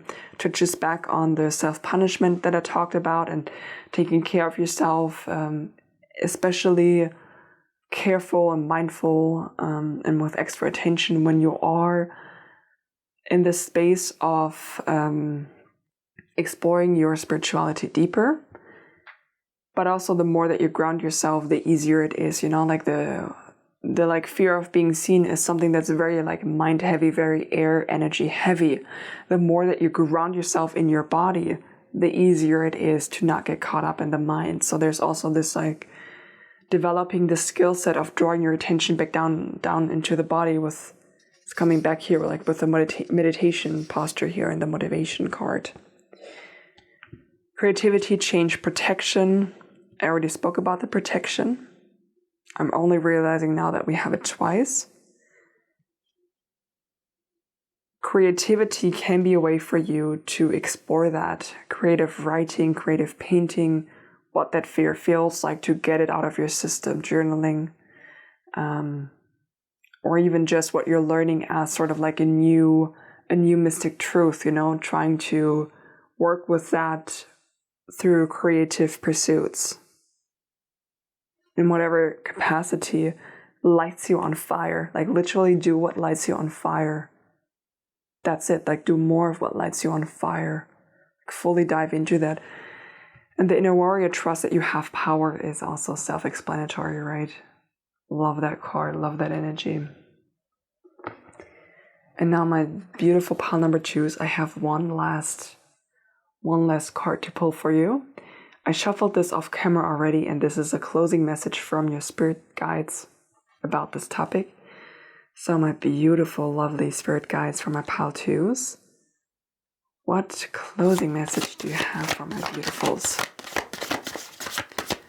What closing message do you... Okay.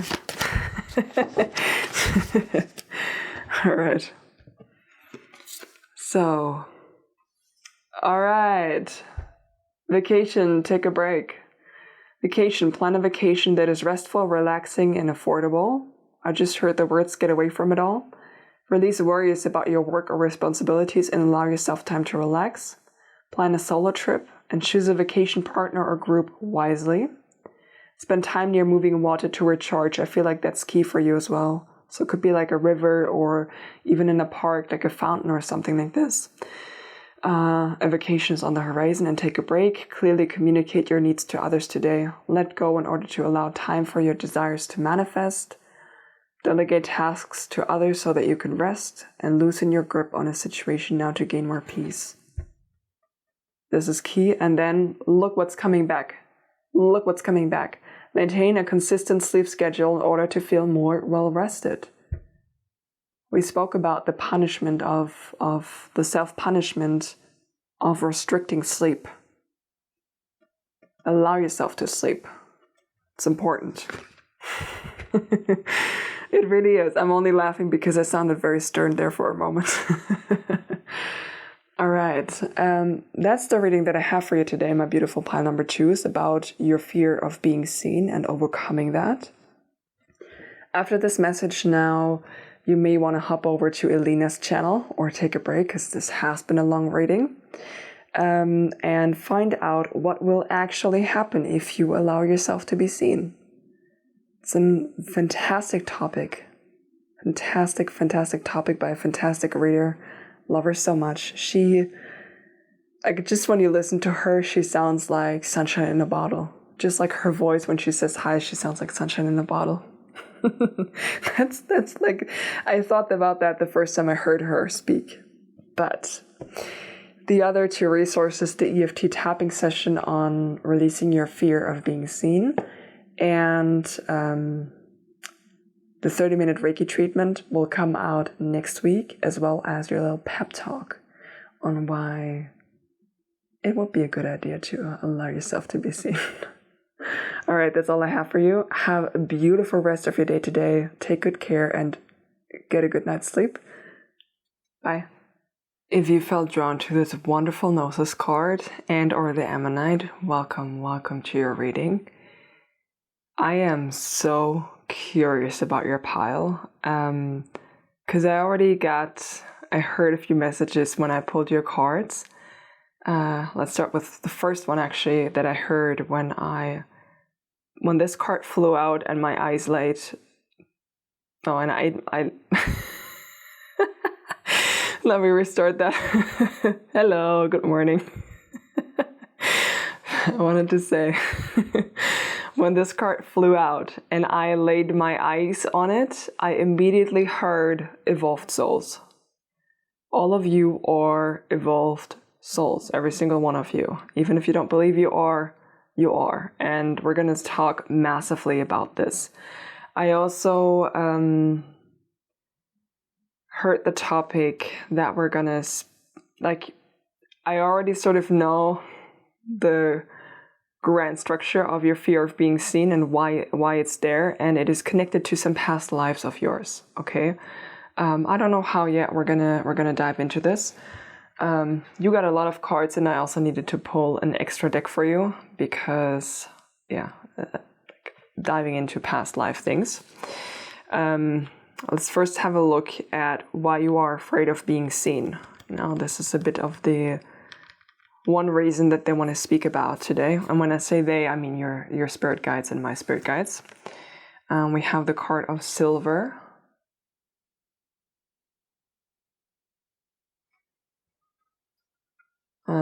Actually, let me put that down, because like everyone else got 2 and you got 3. And for the other ones, you got even more. We have the blue temple. And let me tell you, when I saw this card, I saw all of these little things and I immediately thought ships. So we're talking about some starships. And yeah, let's do it like this. Not like this, sorry. And a bit up so you can see. And then you have the card of Neptune.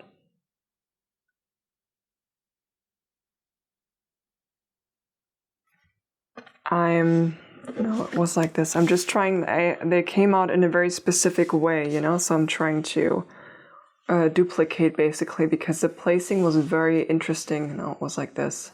Yep, okay, that's how it was. Because the placing, sometimes when it comes to this deck, also to this deck,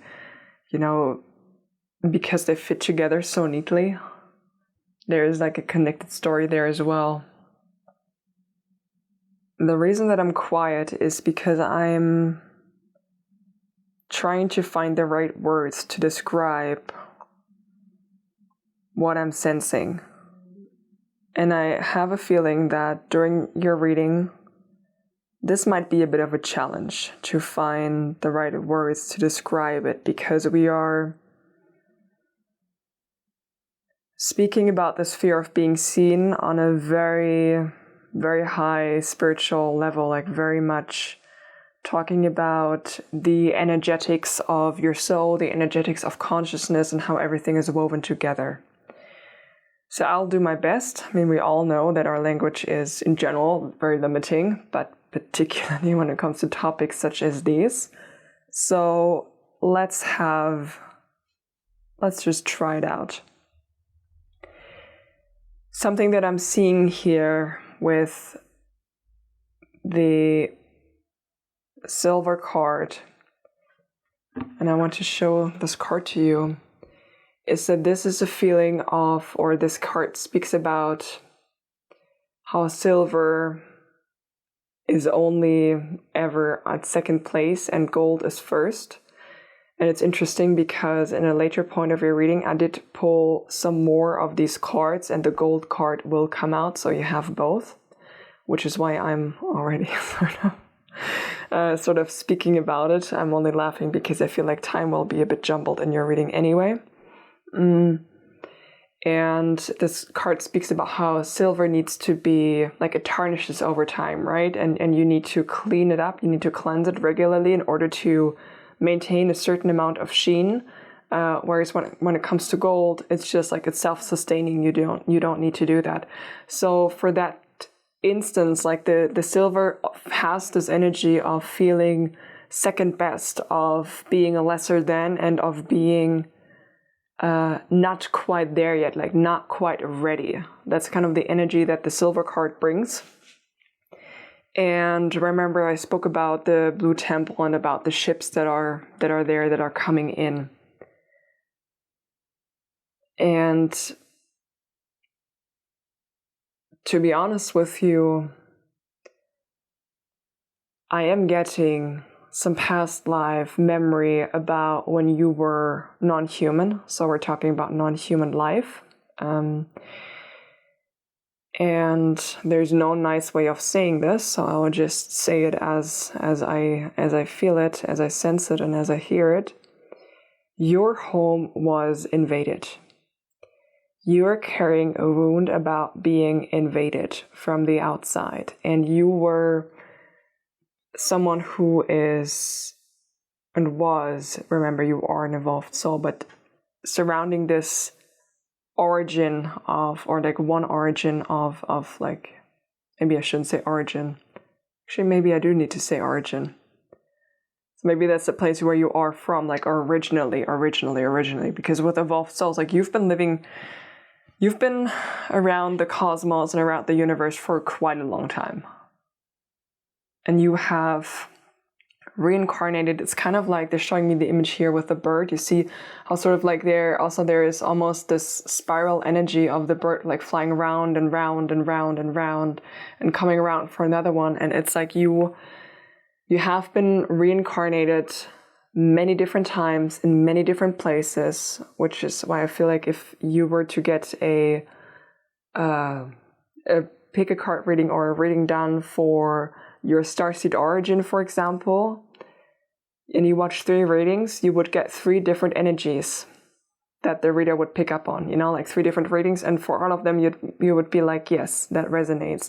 And that's the reason for it, because you've been around for so long that you have been reincarnated in so many different places. But this is speaking about origin. So there was one lifetime where your home planet was invaded, and I'm actually getting a planet, and I will share this in a second. I'm just first of all, asking your guides to please slow down a little bit, because I'm also in a human body with a human mind, so I can only speak about one thing at a time. So slow down, please. Okay, I'll take my time with this. I'll get to it. All right. Thank you. I appreciate that. With the Neptune card, this is a card that speaks about divinity and about mysticism, and more particularly your own connection to it. Do you see how we have the imagery of from the hands going into the blue temple, how we have this light shining out almost, and it sort of draws in the ships?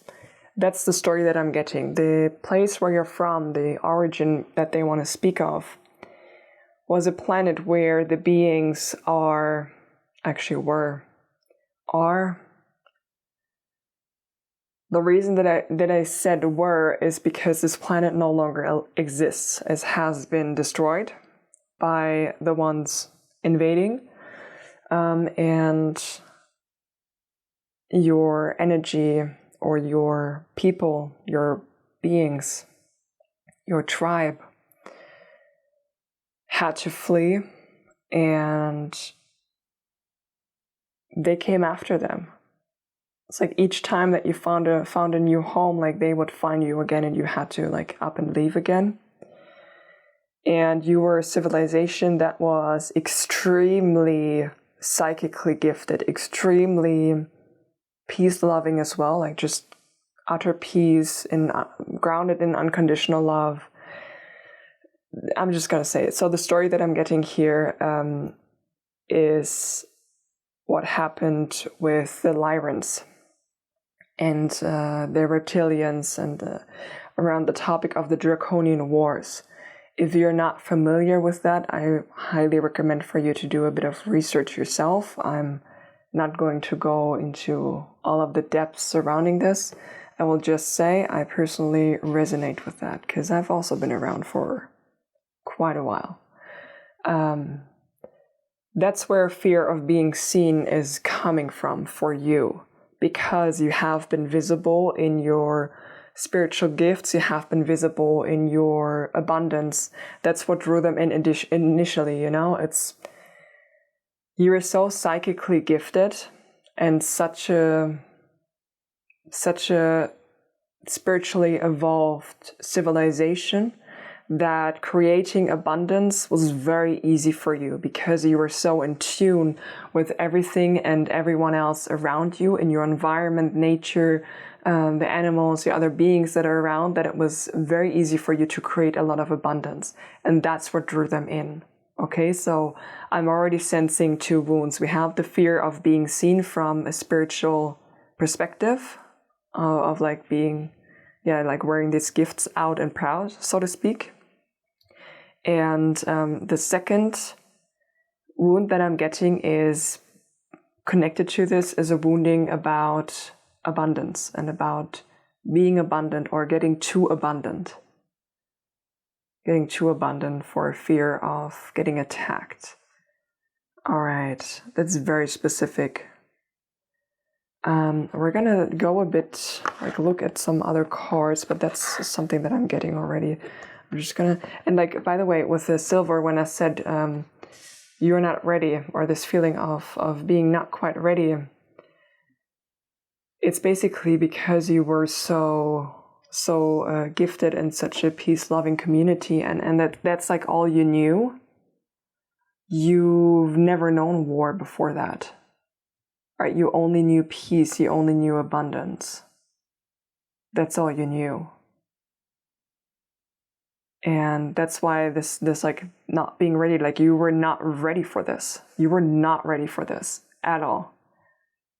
You had zero defenses. So there's a lot of wounding surrounding that topic.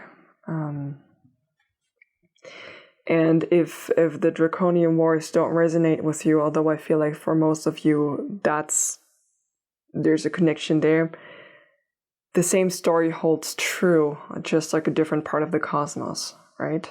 Because we're living cyclical. We are seeing this kind of pattern playing out again and again in different civilizations and different areas of time as well. But I'm not going to go deeper into that. Let's have a look at a bit of the story. And when I say talk about the story, I mean, what is your mind telling you surrounding this fear of being seen? Like, like that's the fear story of what will happen if you allow yourself to be seen, basically. So we have the card of the Green Mother in reverse. Place that down. We have, the Nine of Challenges, which also came out in reverse. And this is a card of absolute panic and terror.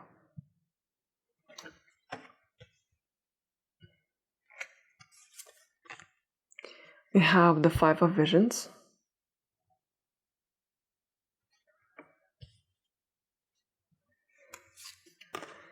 We have, the Oldest One.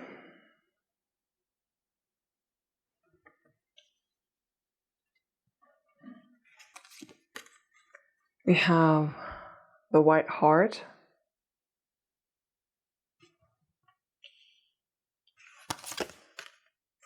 We have the Hermit in reverse.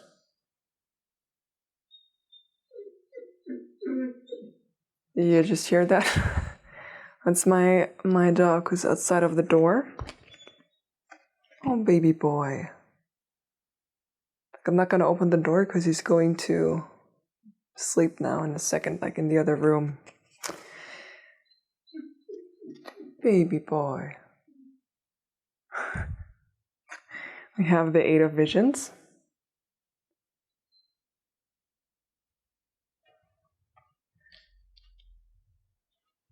So one part of this fear story that your mind is telling you is that if you allow yourself to be seen, you will no longer be able to take care of yourself and nurture yourself. We see that here with the Green Mother in reverse, because you see she's teaching her daughter, and this like nurturing and caring kind of energy is twofold for you. On the one hand, it's you can no longer nurture and take care of yourself, but on the other hand, it's like Gnosis as well is a card that speaks about mystic truths and about the innermost knowledge, but it's kind of the knowledge that comes from knowing the divine in a sensory experience. Like all of your senses have touched the divine, so there's no denying the truth anymore, or these divine truths.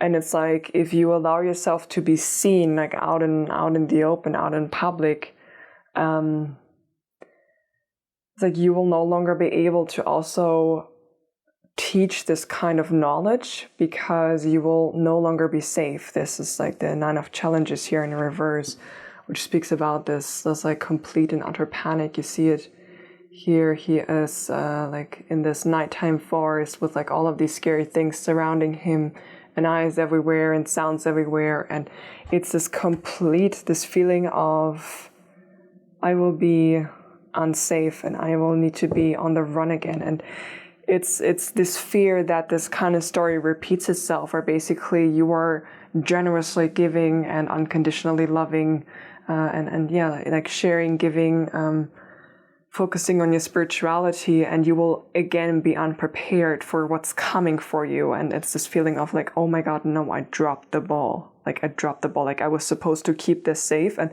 the ball in the imagery here is this instant of this kind of seed of knowledge that you're carrying, and that you're trying to keep safe. And it will be like, not it will be, but you have this feeling or this fear that once again, it will feel like you dropped the ball, like you were not able to keep it safe. And with the oldest one, the image that they're showing me is actually quite brutal, because you see this tree. You see how old this tree is. Like, trees grow very, very slowly. So to reach such an... Please focus. All right, he's quiet again. And don't worry about him, by the way. He is sleeping in the room with his favorite people now. They were just, going to bed kind of scattered. So that's why he was running around still. So don't worry about him. He's well taken care of and well loved.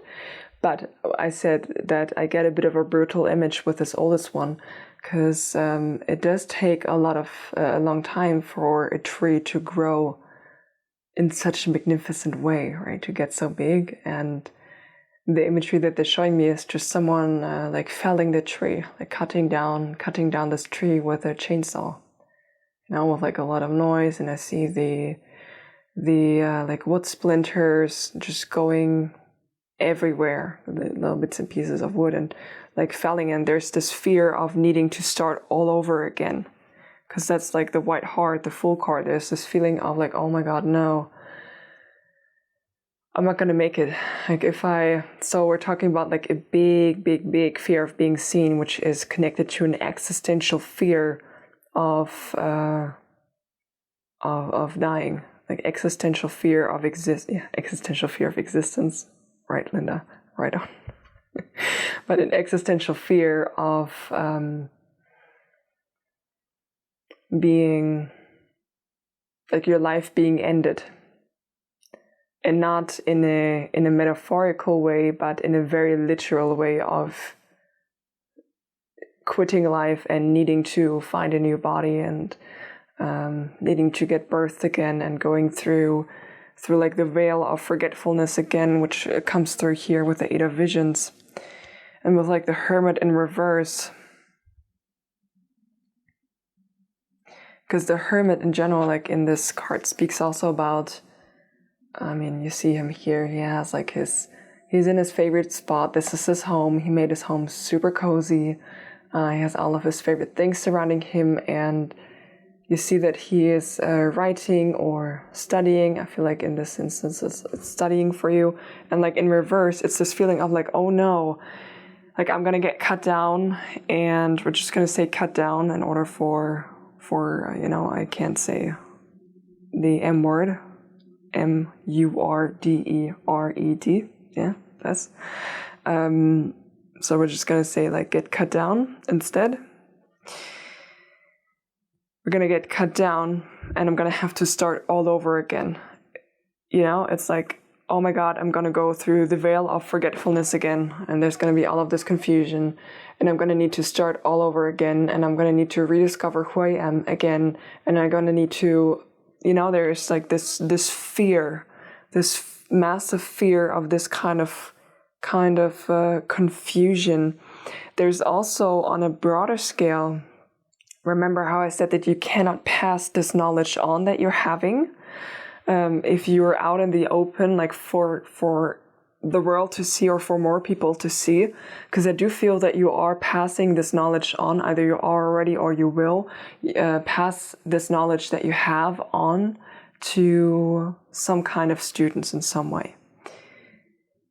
And there's also this feeling of holding the responsibility for these other students, It's like I'm their mentor, and if I'm not here to teach this, who else will? And it's this feeling of like them falling in disarray. You see here, this is sort of like the fog of forgetfulness. It's what it's called, I think, in the guidebook, or anyway, that's the word, that the phrasing that comes to my mind is the fog of forgetfulness. And yeah, there's this like real like wanting to hold on to this sacred knowledge and pass it on further. And because you are like from a peace-loving place or from a peaceful place with unconditional love, like we need more of that here on this planet as well. Massively. Massively. Little side note. I resonate with your reading a lot. All right. I got actually for you, we will look a bit deeper because they, like your guides asked me to pull some more cards for you from another deck because apparently this one, when it comes to your story, doesn't fully cut it. So let's see what we got. We got the Central Sun with abundance, downloads, regeneration, and success. Okay, they say the image is important here. We're gonna see how and why. We have Thoth, light codes, light immersion, great teacher, awakening, divine magic. Just wanted to look at the card for a moment. See there, we got the teacher, the abundance download, the success. Oh, okay, they want to talk a little bit more also about your teaching. Interesting. So one thing that they already, I know we only have 2 cards out, but one teaching that they're already bringing forth is something that we do need a lot here on Earth. Is actually all of our abundance on our planet when it comes to the way that we live are unsustainable. And all of them are, how shall I put this? All of them are grounded in some kind of exploitation of Mama Gaia, of Mother Earth, exploitation of one another. When you think about the workforce, it's like all of the oppression that's happening there. And there's this, that's like the only way that our society, that human society knows how to create some kind of abundance, which also creates a lot of inequality as well, of course. And part of your teaching that you are bringing is how to create abundance and success. But like, again, like really this abundance through peaceful strategies, through living in alignment with the nature, with yourself, with your psychic abilities. You know, there is this I don't have the words for this. There's a different type of energetics behind the abundance that you've experienced and lived when you're living in this specific lifetime, specific kinds of rules when it comes to your society that you had there, ways of interacting with one another, ways of interacting with the planet, and you are bringing this kind of knowledge into our world now because this is another option. And I mean, I have to tell me, I know that's possible. I know we can create that here as well. We have a beautiful planet. We can totally do that. We can definitely do that. But there's a lot of pushback, right? Okay, let's look at more cards. We have the Orion activation, supernova, recreation, renewal, rebirth by light. Yes, the recreation, renewal, recreating the parts of the abundance that was present back then, or now, depending on how you view time.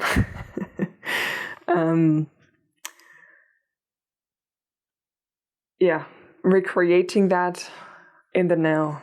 And that's why we have like the great teacher awakening here. That's you. Yeah, that's you.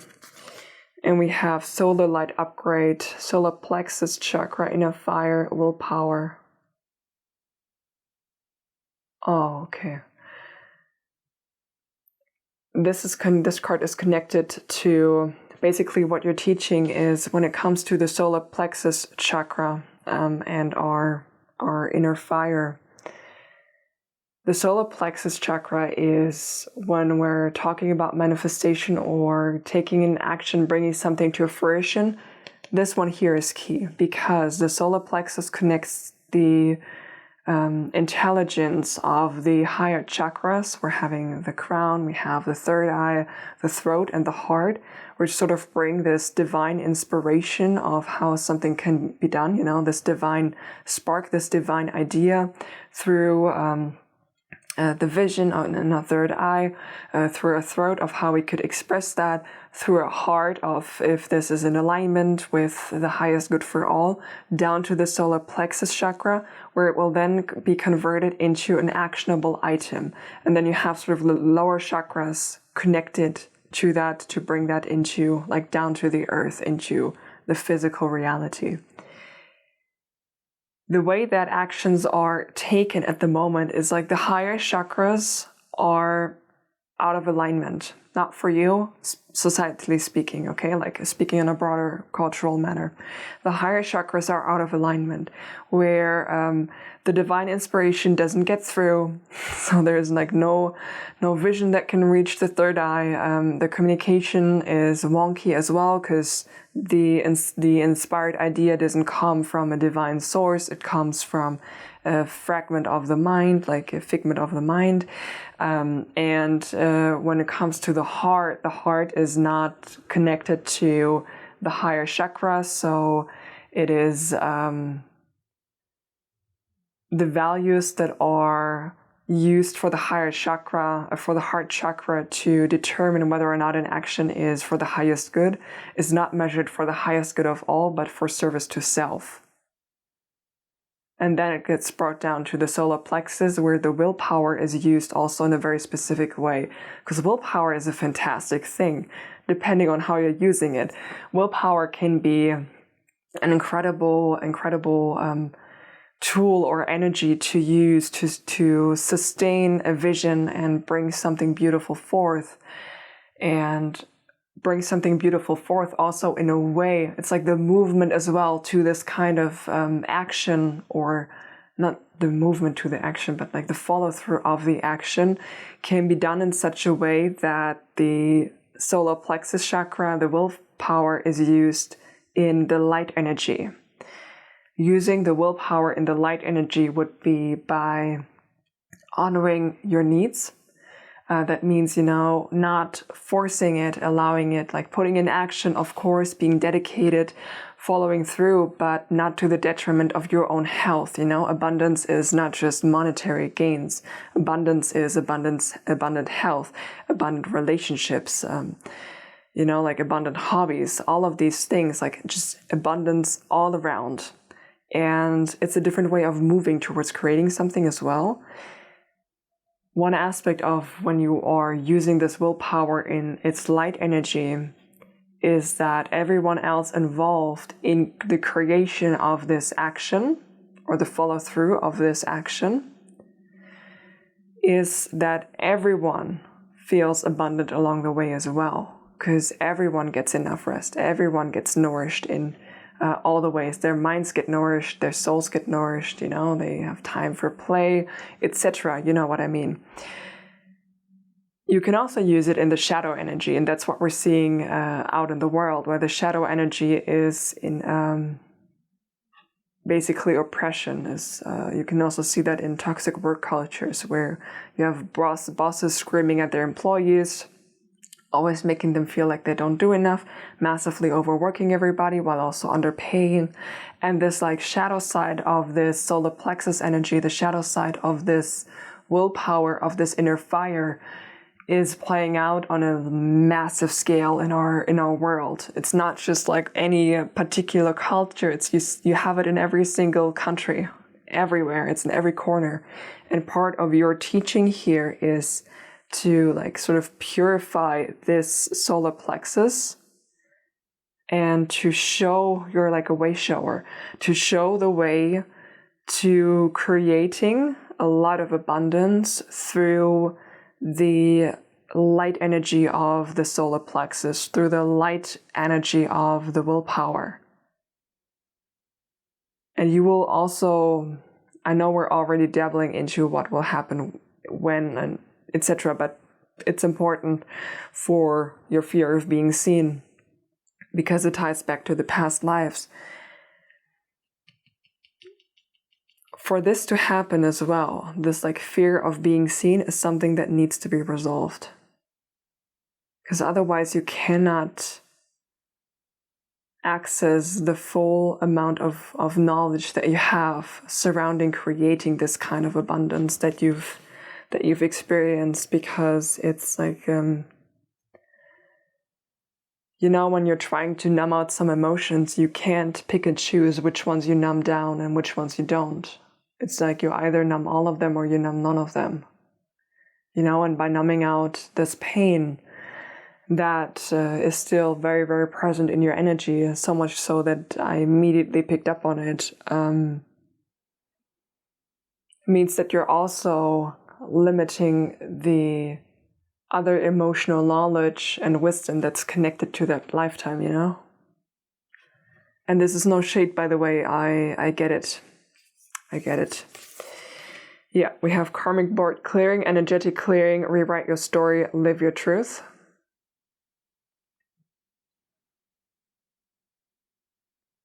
Just trying to get the camera to pick it up properly because it's a beautiful chord.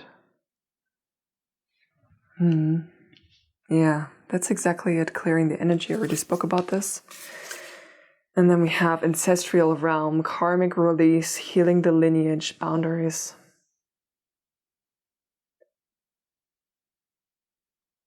I want to look at this one as well. Gaia Gateway activation, learning experiences, wisdom transmission, earth intelligence. I need to put these up here. I feel like that's exactly it. It's the karmic release. It's like the fear of being seen is connected, or like resolving that is connected to the karmic release. Releasing this. It's also, how shall I explain that?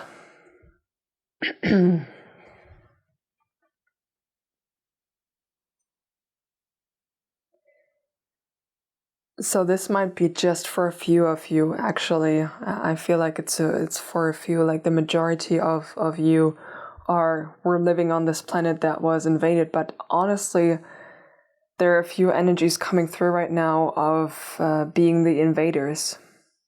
So some of you are, or were the invaders of the Lyrans or something similar. It's just the same pattern. And I see this with the karmic release. It's like, on the one hand, when it comes to the karmic release, it's like you, by invading a place that was so pure and so divine, so close to the heart of Source, you have gained a lot of karmic debt. And part of your job here, by like teaching this kind of way, is repayment for back then. Because right now we are at a pivotal moment in our Earth history, actually. We are at a moment where we need to make a choice. And the choice is either we give up our old ways, or we will self-implode. And this new ways that we need to incorporate is, of course, taking better care of Mother Earth and working in tandem with her.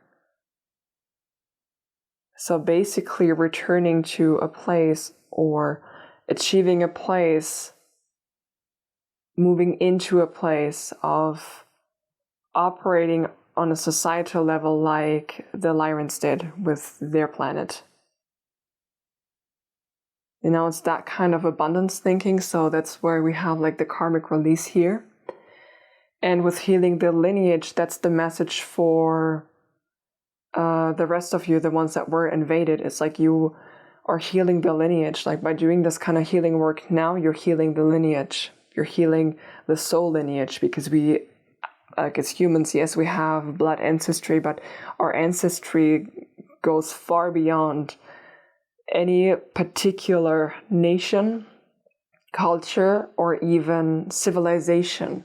You know, you've been reincarnated, like I said in the beginning, so many different times in so many different places that you have multiple lineages. And let me tell you that this fear of being seen is something that has affected you in every single lifetime since then.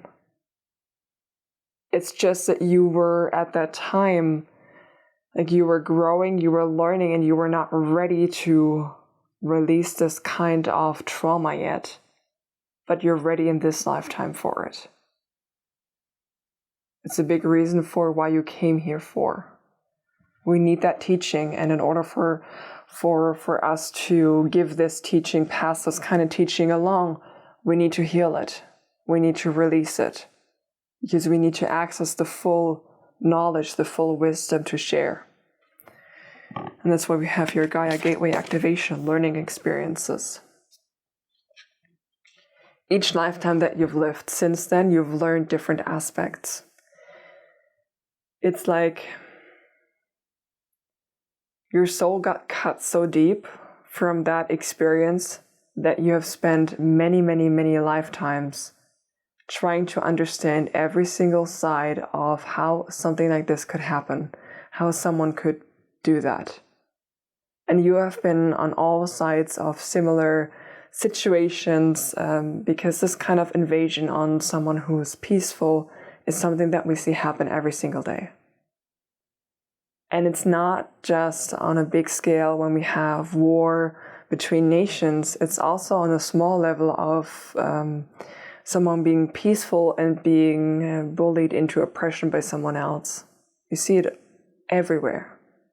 The energy that we see playing out on a big scale is also always playing out on a small scale.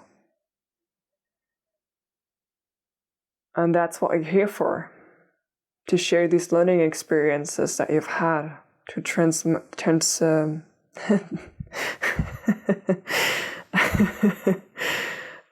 what's the word I wanted to say? I wanted to say transmit, but that's not a verb. To share this knowledge.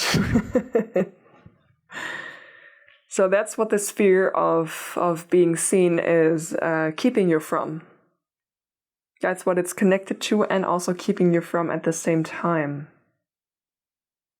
Let's have a look at how you can heal and release that, shall we? It feels very, very important. And this one, I'm gonna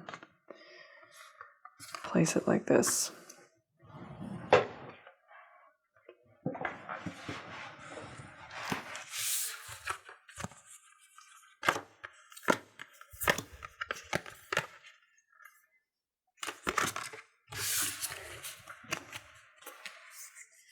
Okay, so for you, we have the Drowned King.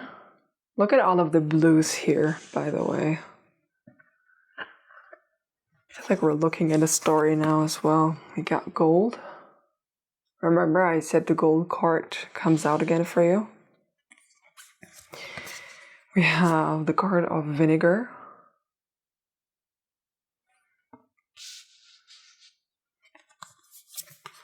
We have antimony.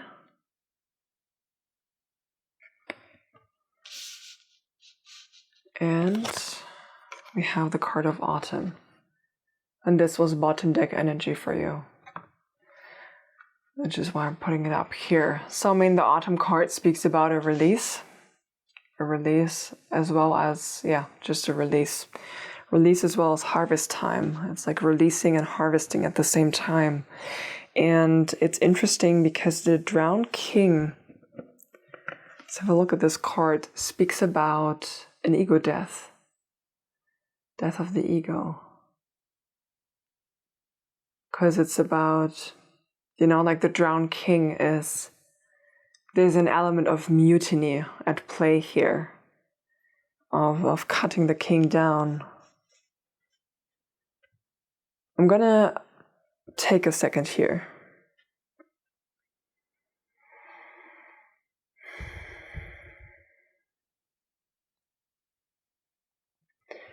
Okay, so the ego death that your guides are referring to is a death to the stronghold that the ego mind has over you.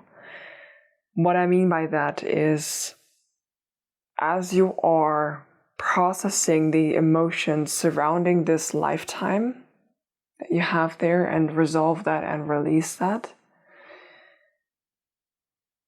you are releasing the attachments of the mind. Basically, if you are starting to walk out there and allow others to see you as you really are, and you start to share the kind of knowledge that you have, your mind will play this kind of story, okay? We'll bring up the past, we'll play this kind of story. This ego death that I'm referring to is that it no longer has you in a chokehold, where you will recognize that the mind is playing this story, and you're going to be able to take a step back from your mind, the projection of your mind, recognize that this is a situation from the past and that's not going to repeat itself, and then you can proceed. This is what this ego death speaks of. It's the release of the attachment.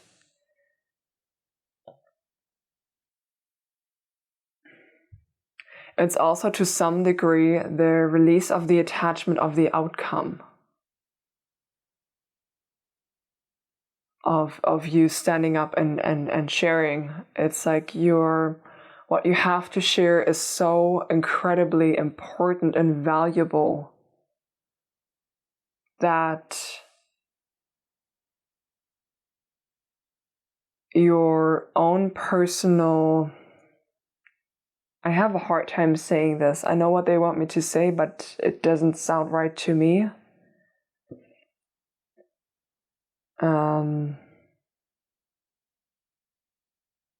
Because I know what they mean, but if I say it like they say it, it sounds really wrong. I will say how they are bringing me this message, and then I will try to explain it a bit, okay? Because I don't want you to take this the wrong way. The message that they're bringing through is almost that what you're here to share is so important that your own personal safety in this manner is not that important. And they're just saying that's not how he said it. They said it a lot more crass than I just did, with a lot more, I don't know how to phrase that. Anyway, I'm sure you can guess the kind of message that they brought through. The reason that I softened it is that your personal safety matters a lot, naturally. What they're referring to is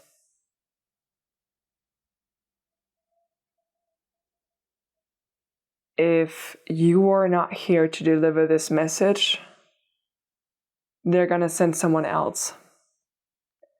And it's not that you are replaceable by any means. It's just that there are so many of us who have lived this kind of lifetime, who have similar qualifications to be able to access this kind of knowledge while we're in the body.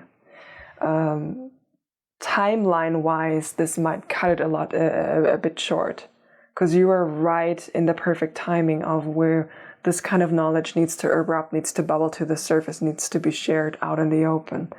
And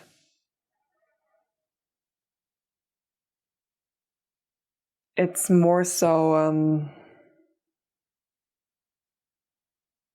they're saying don't take yourself so seriously. Where it's like you are here, and it's difficult because You are such an evolved soul. You have such a deep mission and such an important one that it's difficult because you can see so far ahead, because you can also see so far back, that you have a very good understanding of where we're headed next on Earth. You can see it, you can feel it, you know it. And that's where the sense of urgency comes from. And that's also why this like Drowned King, why this kind of ego death is coming through.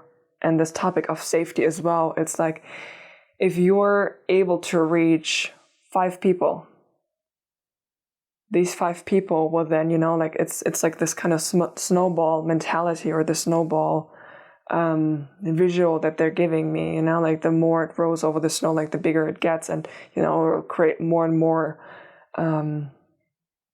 You reached 5, they also reached 5, who also reached 5, you know, it multiplies. And that's why you don't need to worry so much about your personal safety in this sense.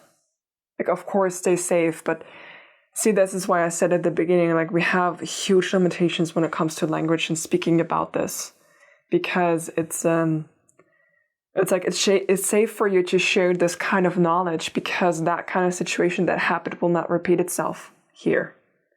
That's not going to happen the same way here. It can't happen the same way here. Do you want to know why? We're too many. We're too fucking many people. Way too many. Way too many starseeds. It's not possible. Way too many starseeds that have been incarnated for generations, and more are coming and coming and coming and coming. It's not possible. Like, this kind of knowledge can't be eradicated. It's not possible. Can't. That's why I spoke about the like safety. I do get that big time though. This like safety, but yeah. Okay, we had the ego death. I will stop talking about the safety. I hope you got my point. And with the gold, polishing. It's like polishing your vibration. Because once you drop that fear of being seen, and you allow yourself to fully shine. Remember how with the silver we spoke about how this energy needs to be tarnishes over time, because there's a reaction with the air surrounding it, and you need to clean it. You release that kind of fear to the ego. This ego fear, this ego death. You're unstoppable. Your light shines so brightly and effortlessly, and that's it. Like, no one can come in and tarnish this kind of gold. Like, it's not possible. No one can do that. It's your mind and the ego mind that is bringing this story back to you and projects this kind of scenario for you so that you can heal it, release it. But this is the reality of the situation. You release that, you can allow your light to shine. And we see here with vinegar, I love that actually, like vinegar and antimony, because the vinegar card speaks about 2 things. It speaks, one, about a distillation process of filtering out what serves and what doesn't serve. And for you, that's also important, because I feel like parts of your past life memories that may, for some of you, they have come up, but they will come up more and more as you shed this fear of being seen and you allow yourself to look there. There's a distillation process from all of these lifetimes happening. It's mostly subconscious, but a little bit of it will be conscious, because you will start to dive into it consciously a bit more, you know. And also with the vinegar, this speaks about the right balance. Finding the right balance for yourself, finding the right balance between doing this kind of healing work for yourself, but also sharing the knowledge. You know, it's not not a linear way, in the sense of, okay, I will take a year to heal the fear of being seen, and then I'll be finished forever. It will be like you will heal, and then you'll be like, okay, I can take one step forward, and then you will share, and you will find like another layer or another step, and you're like, okay, I need to heal this, and then going forward. And like each time that you are healing the next layer or the next step, you will have distilled new knowledge that we need here. And that's also really important for you to understand about your journey here. The experiences that you've had, you needed to have them, and you needed to start out where you did so that you could walk this kind of path from a human perspective. You needed to walk this kind of path towards generating massive success, massive abundance from a human perspective, not from the star being's perspective that you had earlier. Because if you want to teach that to other humans, to the human consciousness, human mass consciousness, you need to be able to relate to them. And that's why, particularly when it comes to the topic of abundance, we spoke about this very briefly in the early reading, right? Where I said, I noticed there's a fear here about this.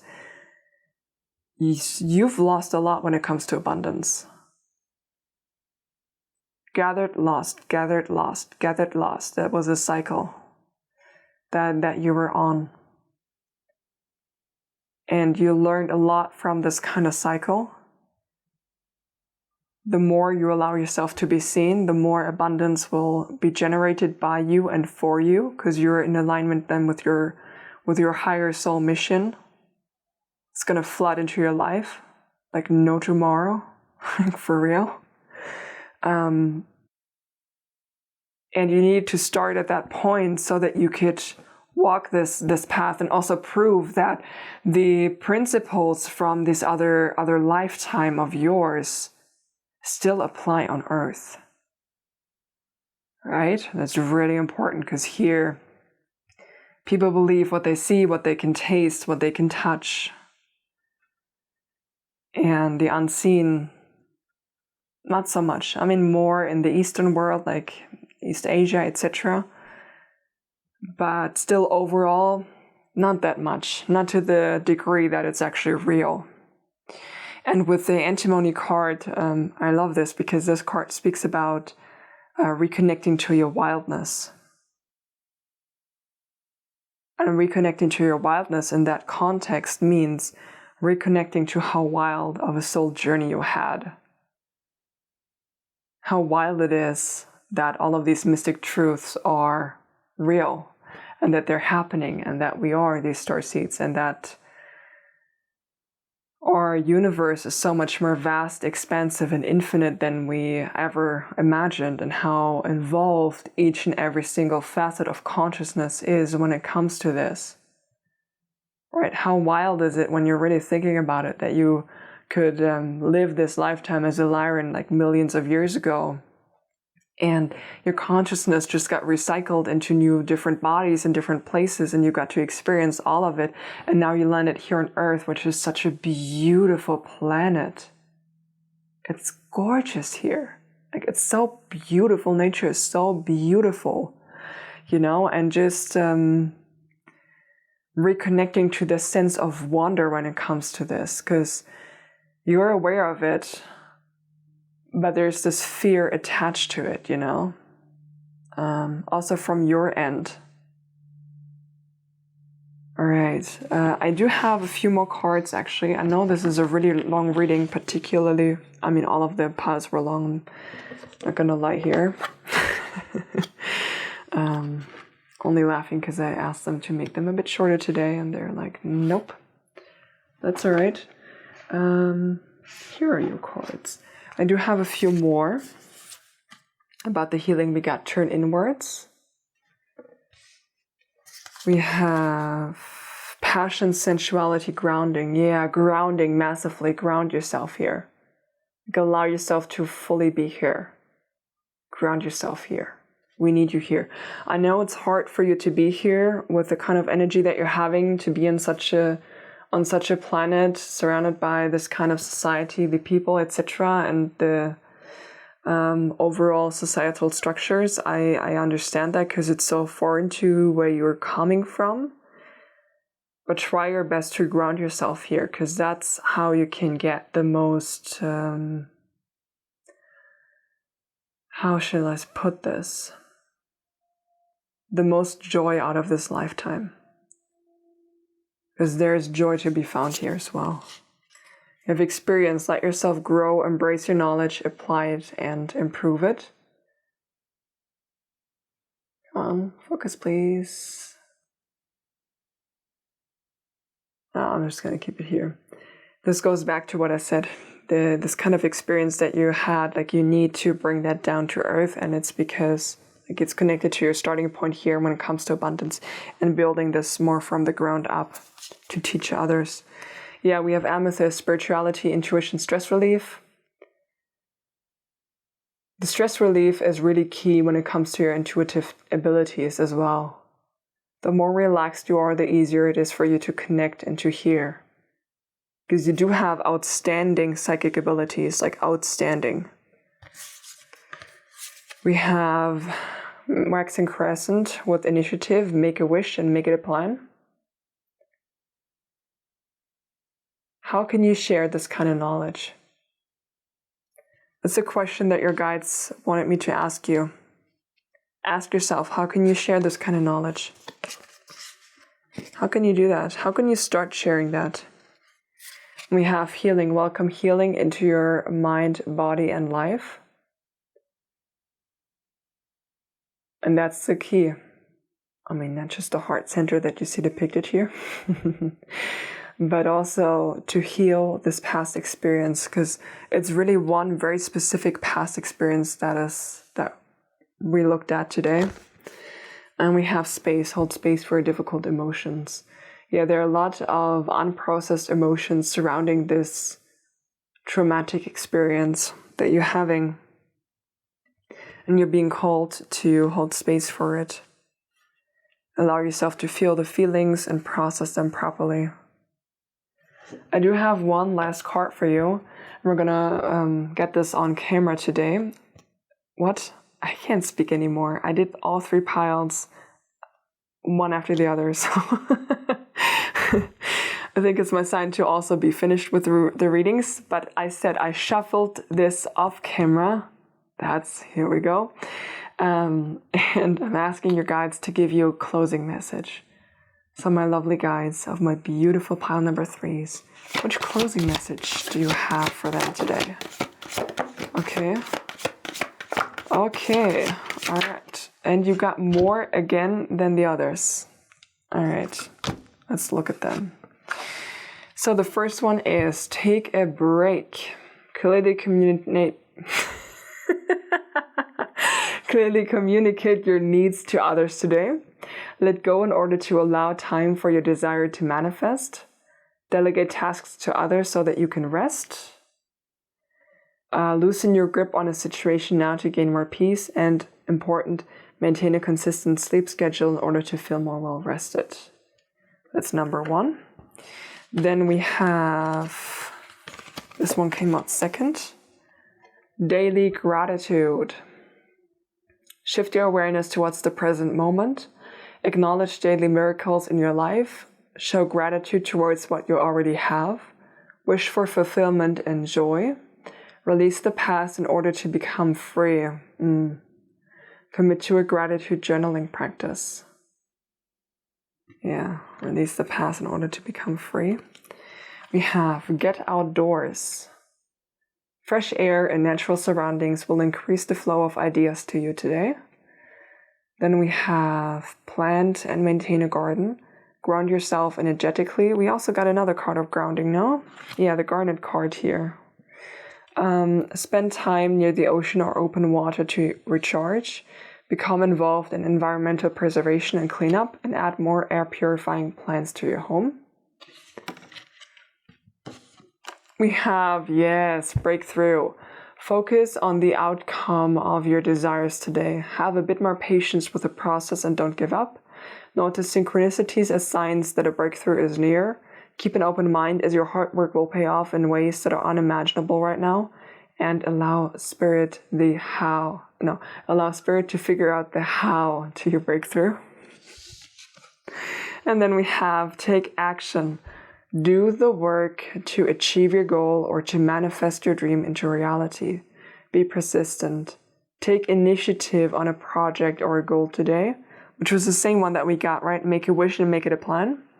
Positive action is needed now to initiate positive change and have the courage to speak up and to stand up for yourself. Got this one. How can you share your knowledge? How can you share your knowledge? I'm going to leave you with that question, actually. How can you share your knowledge? All right, my beautiful pile number 3s.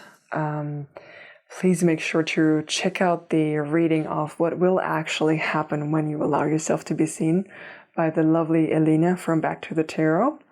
I left it down below for you. And your 3 additional resources are coming next week. So we have an EFT tapping session to release the fear of being seen.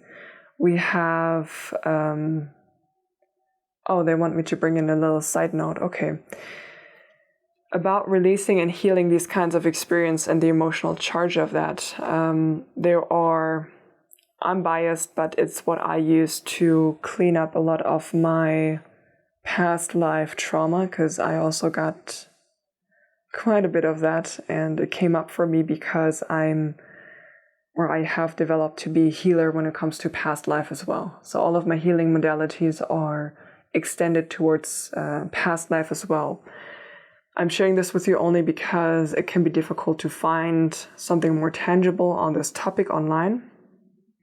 One is EFT tapping, because it allows you to release the emotional charge of a memory. You know, you're not going into the memory to re-traumatize, you are simply releasing the emotions that you feel connected to that experience that are still triggering you now. So that, you know, it's just a memory then.